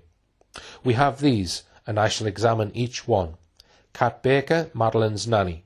A tapas restaurant cook who claimed to have seen Madeleine, a claimed sighting of Madeleine at a tennis lesson by journalist and former Crime Watch reporter Bridget O'Donnell, and a family who claimed their children were playing with the McCanns and their children on the Wednesday afternoon.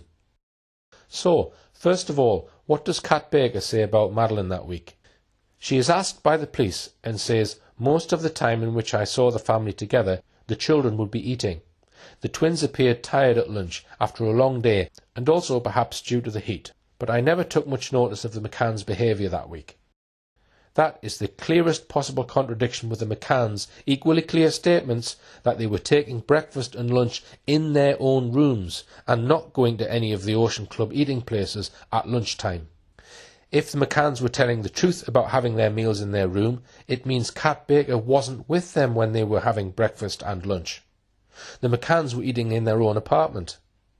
So has Kat Baker made this up in order to try to convince the police that Madeleine was alive that week?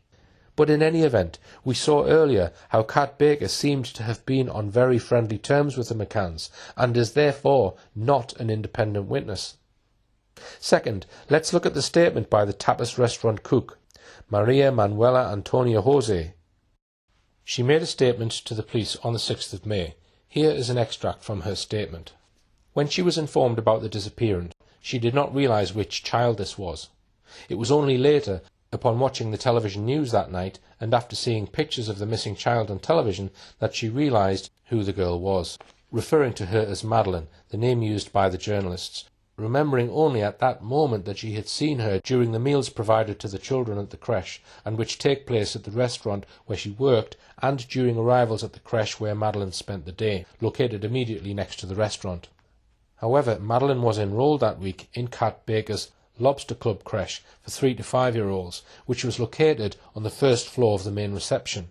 That was not near the restaurant where Maria Jose worked. Moreover, she talks of meals provided to the children at the creche. But children didn't have meals at the creche. They didn't have breakfast there, and they all went back with their parents at lunchtime. It's not certain by any means that the children all had high teas every day. Further, she gives no specific detail about Madeleine. Next, she claims to have recognised Madeleine from the pictures on TV. This creates a further problem for her evidence, and that's because, as we've seen, the photo she saw on television that weekend would have been the so-called first photo, as we saw earlier. This was of a much younger Madeleine. David Payne's daughter Lily looked similar to Madeleine. Here is a photo of Lily on holiday in Praia de Luz. On the left, side by side with a photo of Madeleine, just before she went on holiday. Perhaps for the tapas cook, this was a simple case of mistaken identity. Hers is a vague statement giving no reliable or checkable details about any specific occasions. She worked in the restaurant and probably saw lots of children coming and going. It looks then as if this witness could be mistaken. She made claims about having seen Madeleine taking meals that week when in fact the McCanns were having lunch with the twins in their apartment every day. Third, Bridget O'Donnell, who was a journalist and writer. She used to work on BBC Crime Watch. She is the partner of filmmaker Jeremy or Jez Wilkins, who did much of the filming for the ITV documentary series My Big Fat Gypsy Wedding. She was asked to write a long article in the mainstream media in December 2007 because she was actually in Praia de Luz the same week as the McCanns. She titled her article My 6 Months with Madeleine. This was a reference to her having been with the McCanns that week in Praia de Luz, and therefore she claims having lived with Madeleine for the 6 months since she went missing. But despite that extravagant title, and despite she and Jez having become friends with the McCanns that week, there is not one sentence in the whole long article referring to or describing Madeleine, nor does she describe any specific incident. The only thing that comes anywhere near it is this reference to Madeleine playing tennis on Thursday morning. Earlier that day, there had been tennis lessons for the children, with some of the parents watching proudly as their girls ran across the court chasing tennis balls. They took photos. Madeleine must have been there, but I couldn't distinguish her from the others. They all looked the same, all blonde, all pink and pretty. The statement, Madeleine must have been there, is hardly convincing, especially with no other reference to her by Miss O'Donnell. So we cannot count that as credible evidence of having seen Madeleine any time that week either.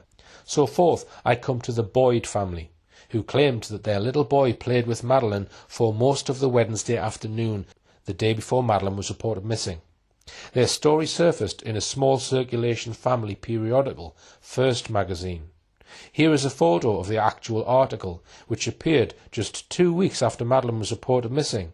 The Boyd family was certainly in Praia de Luz that week. Indeed, it appears that they feature in the playground picture, which we noted was almost certainly taken on the first day of the holiday. Mr. Jason Boyd, then aged 39, is the man in the red shirt left of picture, with his wife Vicky, aged 34. Their son Louis was 3, and they also had a 10-month-old baby with them. A year later, the family featured in Rupert Murdoch's Sun. Here's a photo of the family on the beach, reading The Sun. The article by local Portuguese journalist Daniel Gusmaroli began with this claim. The day before she disappeared, Maddie spent an idyllic afternoon playing in the sun with 3-year-old Louis Boyd. Louis's mum shares her story with First magazine. The article asked, will Maddie's mum ever recover? If we look at the detail of Mrs. Boyd's account, the feature writer tells us this. Louis Boyd couldn't believe that his new friend was so good at football. After all, she was only a girl. The 3-year-old was having great fun tearing around with the pal he had met that afternoon. Her name, Madeleine McCann, and they were giggling as they fooled around by the pool as their parents looked on. Later in the article, Louis is said to have looked at the posters Madeleine featured in around Pride of Luz and asked his mother, "Mummy, is this the girl I was playing with yesterday?" His mother said, "Yes."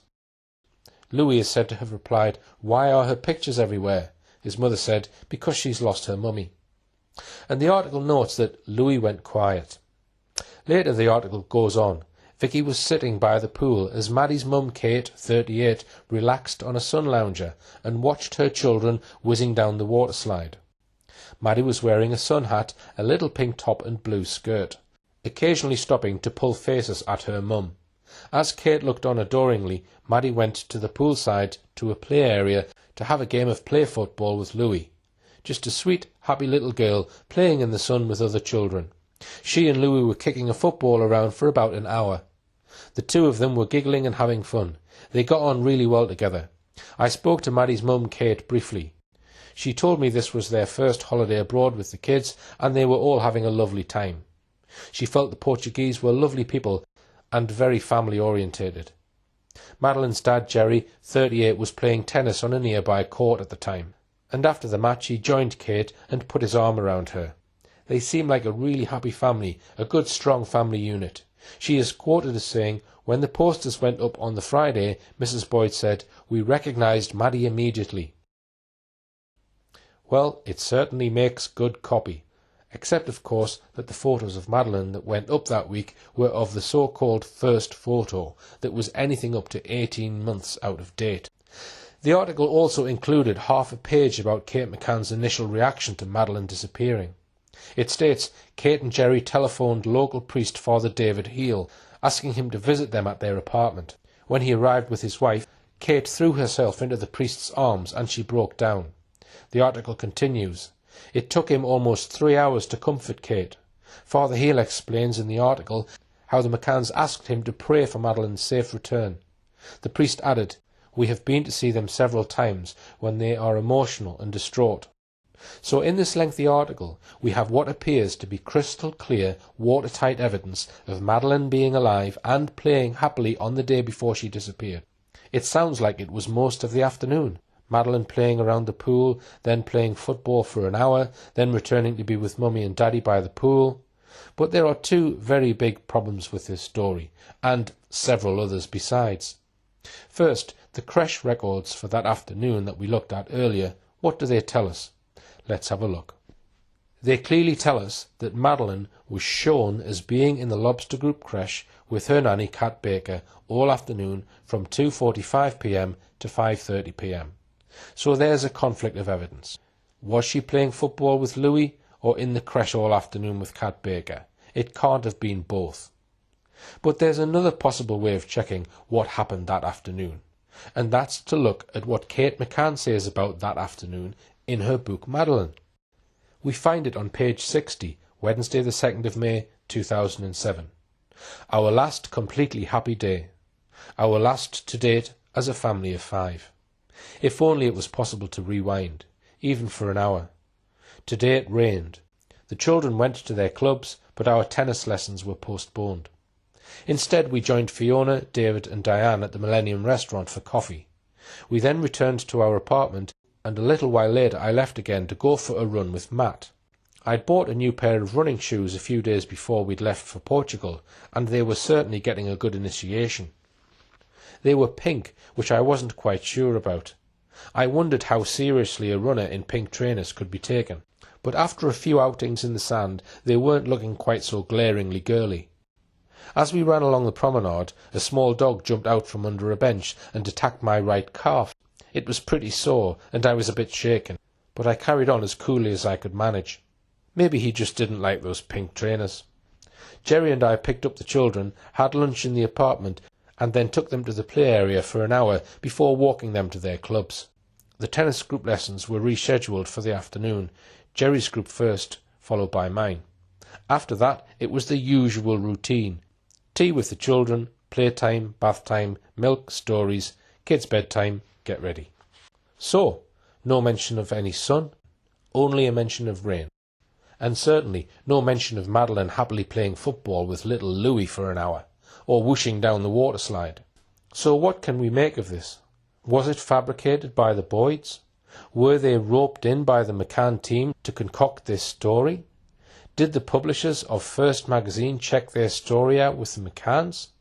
Whichever it was, no way can we take this as any proof that Madeleine was alive on Wednesday the 2nd of May.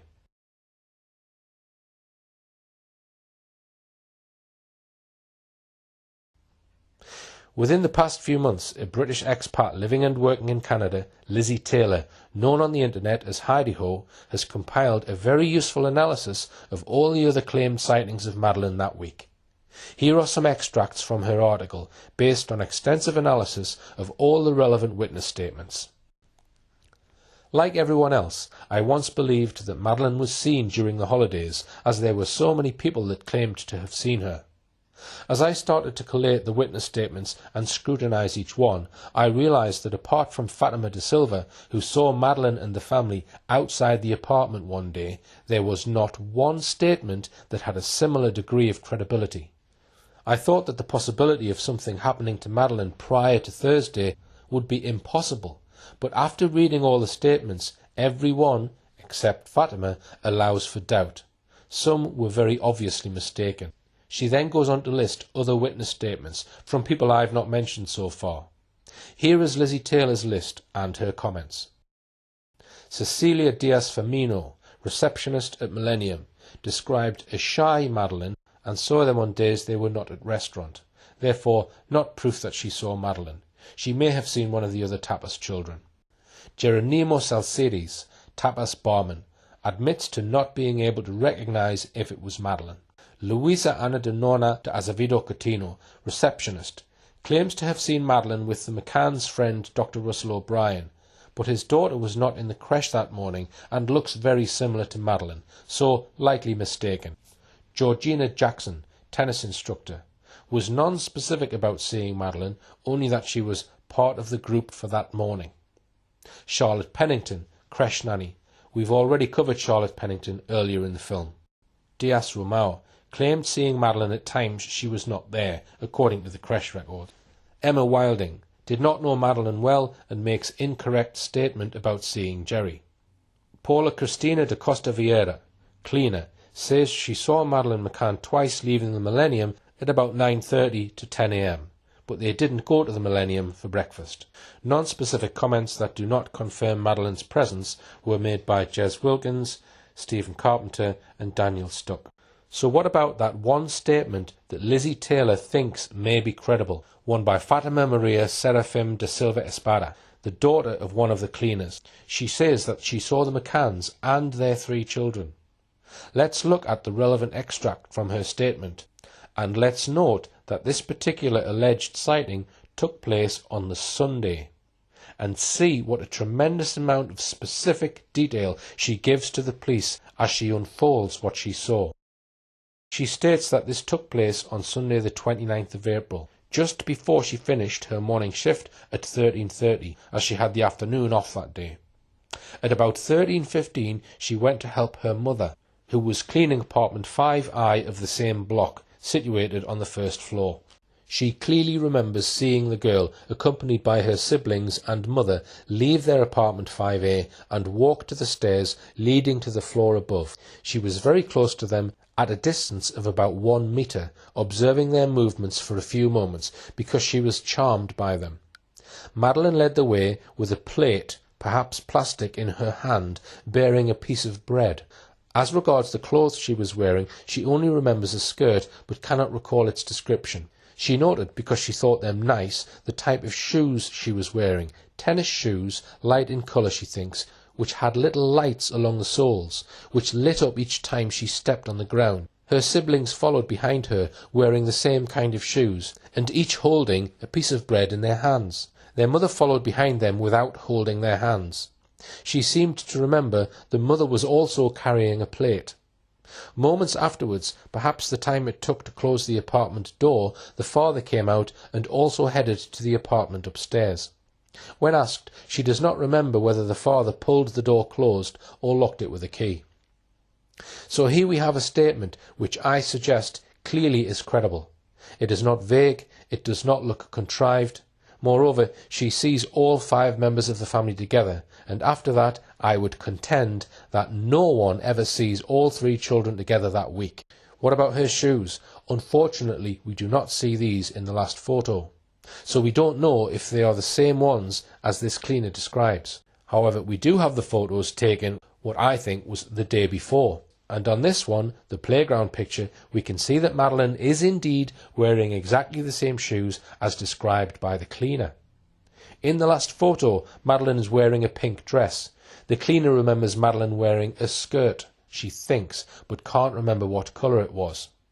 It's easy to confuse a dress with a skirt.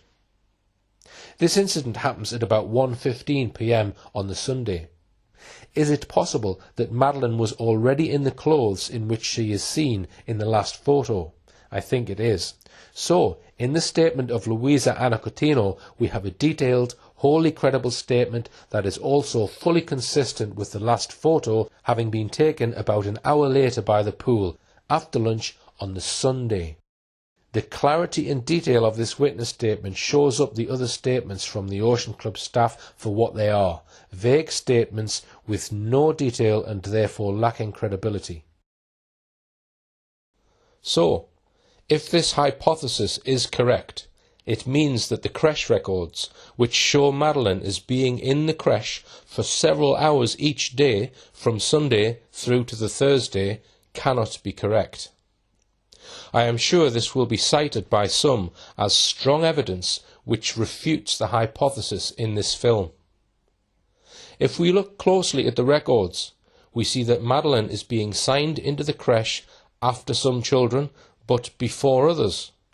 The arrival and leaving times are all sequential, and there are clearly a number of different parents' signatures on the sheets, many of whom would not know the McCanns. So, if these records were forged, it means they were most likely forged at the times the creches were being held. In other words, Madeleine's name entered onto the sheet at the times stated, but just with her not being present. We see that on most occasions, Madeleine is signed into and out of the Ocean Club reception creche nearly always exactly 5 minutes after Sean and Amelie are signed into and out of their creche at the tapas area. So we can assume from this that the McCanns dropped the twins off at the tapas creche, then walked Madeleine along to the Ocean Club reception creche, thus Madeleine being signed in 5 minutes after the twins. But wouldn't you have thought that when collecting the 3 children, that Madeleine would always be collected first, then the twins 5 minutes later? The children were, as far as we know, always dropped off or collected by just one parent. So when collecting the 3 children, if the twins are collected first, it means the parent would have to walk with 2 two-year-old children all the way to the other creche, collect Madeleine, then walk all the way back to the apartment. Wouldn't you think they would collect Madeleine first to save trekking the twins to the other creche and back?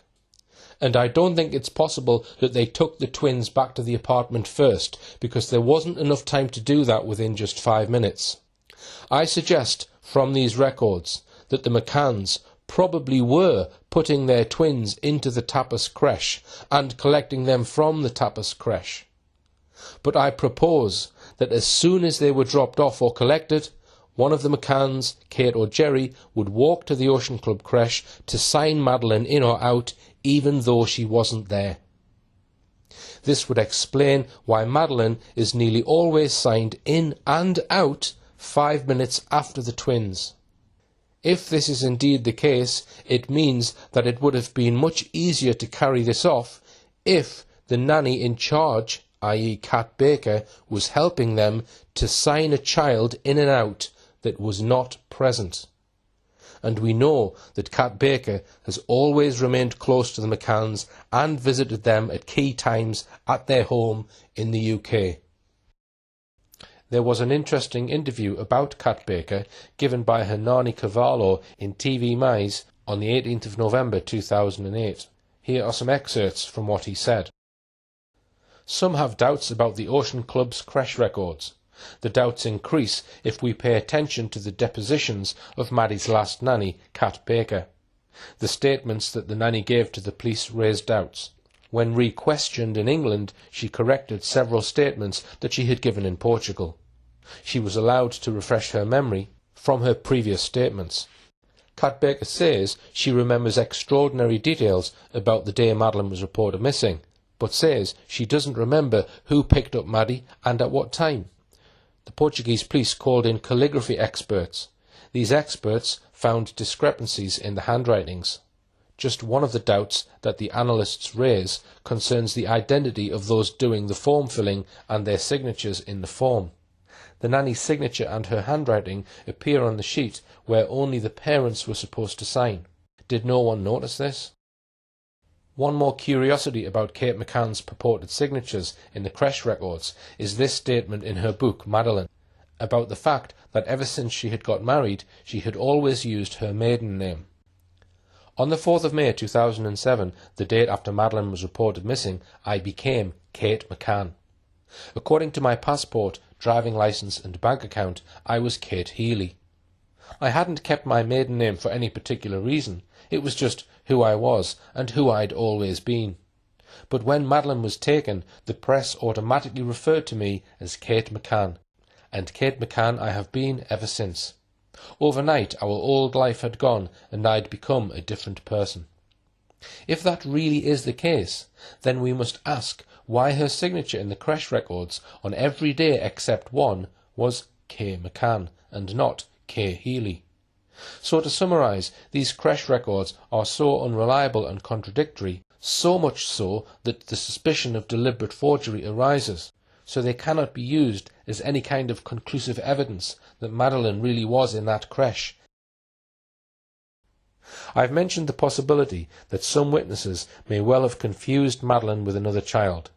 There was indeed one child on that holiday, a child of one of the McCanns' Tapas 7 friends who was also, like Madeleine, 3 years old and who looked very similar to Madeleine.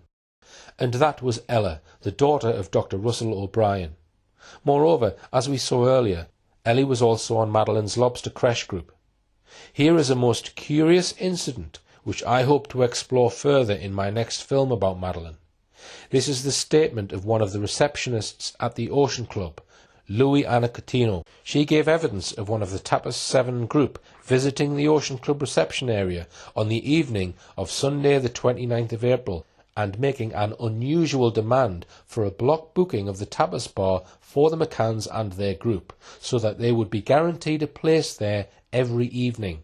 There are many inexplicable and contradictory features about this request, but for now let's look very closely at what the receptionist says in her statement. She has been a receptionist at the garden for 1 year, but has worked there previously. The Ocean Club Garden reception has less functions than the main reception and deals with subjects relating to activities, the pool, tennis, etc. and excursions. She points out that the family in question came via Mark Warner, and this company takes care of all relations with clients and there is practically no contact between the clients and reception. She adds that this family, McCann, like all Mark Warner clients, have half board, that is breakfast and dinner. For dinner the guests could choose between 2 restaurants, the Tapas and the Millennium. The first being a la carte and the second a buffet service. Clients make their choice not only because of the food, but because of the proximity of the restaurant to their accommodation. She says that the guests told her that the tapas was of better quality, but it was difficult to reserve there as a Mark Warner guest, as the Mark Warner daily quota was of only 20. In this concrete case, the reasonable option was the tapas, as the distance was only 40 metres from the accommodation, as opposed to 200 metres from the Millennium. She remembers that on Sunday the 29th of April, one of the individuals of the group arrived with the child Madeleine McCann. She does not know his name and can only say that he was male and tall and thin, and that he approached her to request a booking for the whole group for the whole week and always at 20:30.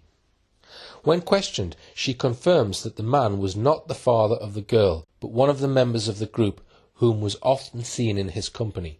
The man justified his request by saying that the group had many small children whom they would leave alone when they went to dine. She said that at intervals some two parents would go to the apartments to see if everything was okay. The deponent made some comments about the request, saying that the tapas received many requests and that Mark Warner only had a quota of 20 per day, but upon the insistence of the guest, she managed to make the bookings requested. She confirms that it was possible to see the apartment from the restaurant, including the window of the sitting room. She does not know in which bedroom the children were sleeping, but upon being informed that it was on the opposite side of the apartment, she confirmed that it would be completely out of sight from anyone at the restaurant, that the most viable solution would be to leave the children with a babysitter, which is the procedure normally adopted by clients. Regarding the question as to the availability of the babysitting service between 19:30 and 23:30, she confirms that the service exists and that it is free of charge. When questioned, she says that she does not understand, as the service is free, why the parents of Madeleine McCann did not use it. When asked, she says that the contact with this family was normal, like with other clients, and describes them as nice. With regard to the date of the disappearance, she says that she worked from 9 o'clock till 1700 hours and only returned at 8 a.m. on the 4th of May.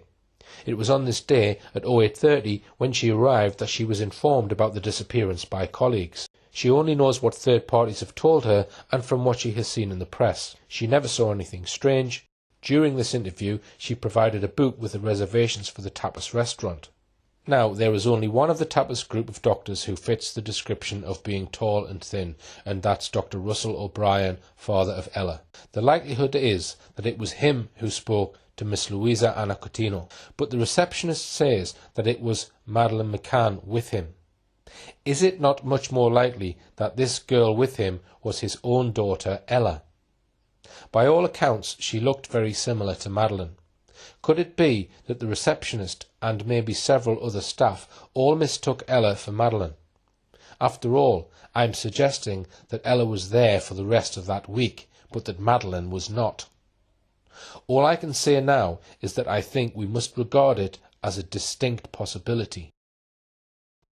So I conclude with a last look at the fabled last photo. I've shown that there is a high probability that this photo was taken not on Thursday the 3rd of May as claimed by the McCanns, but 4 days earlier on the Sunday lunchtime that week. And as we have seen just now, credible evidence that Madeleine McCann was alive after then is wholly lacking.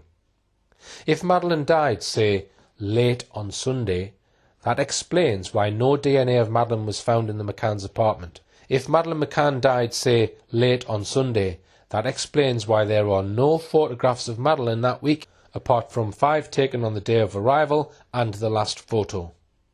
If Madeleine died, say, late on Sunday, that might well explain why the tennis balls photo might be a forgery. It was supposed to have been taken on either the Tuesday or the Thursday, but that's impossible if something had already happened to Madeleine. If Madeleine died, say, late on Sunday, then the McCann group would have had time to plan the elaborate abduction hoax that I described in Phantoms. If Madeleine died, say, late on Sunday, that could help to explain why certain people in Praia de Luz the very next day contacted Robert Murat, who was then staying with relatives in Devon, England, and summoned him back to Praia de Luz, where his mother, Jennifer Murat, had been living for many years. Murat immediately booked a flight and rushed back from England, taking the 1,500-mile flight to Praia de Luz on the very next morning, Tuesday, leaving home at 5 a.m. Perhaps an abduction hoax needed time to be planned. The international media frenzy that erupted on the morning of the 4th of May quite probably also had to be planned. And here I bring in some words from Tanya Cardigan, one of the leading statement analysts in the country, and who works closely with internationally known pioneer of statement analysis, Peter Hyatt. She has made a special study of the McCann case, focusing on the McCanns' strange use of language, which she says provides valuable clues as to what really happened to Madeleine. She has written, "What I believe may have happened to Madeleine McCann. I believe that Madeleine died before Thursday the 3rd of May. That the odour of a corpse was found behind the sofa means she must have lain there for at least 90 minutes, since that is how long, depending on the manner of death and the environmental conditions, the odour takes to develop sufficiently for a dog to detect it once the body has been removed. This would blow away the McCanns' claims of 30-minute checks, since they clearly didn't notice her missing for at least 90 minutes. There is also the fact that the apartment was almost certainly forensically cleaned. There was no DNA to show that Madeleine was even there. Forensics look for what is there that shouldn't be, and just as importantly, what isn't there that should be. This tells me that time had to be taken to clean the apartment, something not possible in the time frames given for Thursday the 3rd of May. This tells me Maddie died sometime earlier in the week. Looking at the statements and how much is written concerning each day of the trip, I and others have noticed there seems to be a lot missing from the Monday of that week. We go from quite detailed statements about what happened before Monday to obfuscation and lots of "I can't remembers." This makes that day sensitive, requiring further information as to why the sensitivity. If she died much earlier in the week, then that leaves plenty of time for the clean-up, washing clothes and hiding of the body. Why did the McCanns act the way they did? Innocent parents act a specific and expected way. Guilty parents also act a specific and expected way. The two are mutually exclusive. Innocent parents, had there been an accident, would have called 999, even if she was long dead. Parents act in denial and will always hope for a miracle. But the fact that they didn't call 999 means that there was something they could not explain away as accidental. This could be current injuries, old and healing injuries, evidence of sedation, or signs of abuse. If Madeleine died, say, within 24 hours of the time the last photo was taken on Sunday, as I suggest, so much about this strange case can be explained. As I showed in my first Madeleine film, the cadaver dogs of Martin Grime proved that someone had died in the McCann's apartment, and I propose that could only have been Madeleine McCann. How she died is another matter. Gonçalo Amaral, the Portuguese investigation coordinator, thought it may have been an accident, falling off a sofa maybe. According to some, there is a certain amount of circumstantial evidence that an overdose of sedative drugs might have caused or contributed towards Madeleine's death. Another possibility is that someone, not necessarily one of the McCanns, might have assaulted her and killed her. These and other matters I hope to cover in my next film. Another thing that might be baffling you is that if all this is true, how could they possibly get away with it? Why would powerful establishment people and organisations involve themselves in covering up what looks like is straightforward crime? This is another very important question, which will be addressed in the next film. But just as a starter to get you thinking, here is a list of the very noteworthy people who were staying at the unassuming Ocean Club during that week. I mentioned at the very beginning that Clarence Mitchell seemed to have the power to plant any story he wished in any mainstream newspaper. You might ask, how the hell is it possible for someone to be able to do this? It is rumoured that Mitchell is a very high-up operative working for MI5. There have also been frequent suggestions that every British mainstream newspaper publication has MI5 operatives embedded in key positions in their editorial staff. If so, I would suggest that Mitchell is in fact one of the puppet masters of these operatives, giving him the outrageous power to have printed what he wants and get away with it. Now, it's easy to get enraged about people like Mitchell and focus our anger towards him. But in fact, he himself is probably just a puppet. A puppet of a system and a group of powerful people which is so full of corruption, so rancid to the core, so full of lies and deceit, that the only thing holding this cesspit together is the continual propagation of more lies which are used to plaster over the cracks and keep the cesspit in one piece. In my next film, I intend to dive into this cesspit and see if I can expose more by addressing the biggest questions of all, which are, assuming Madeleine died, how did she die, and why was it covered up by the British establishment?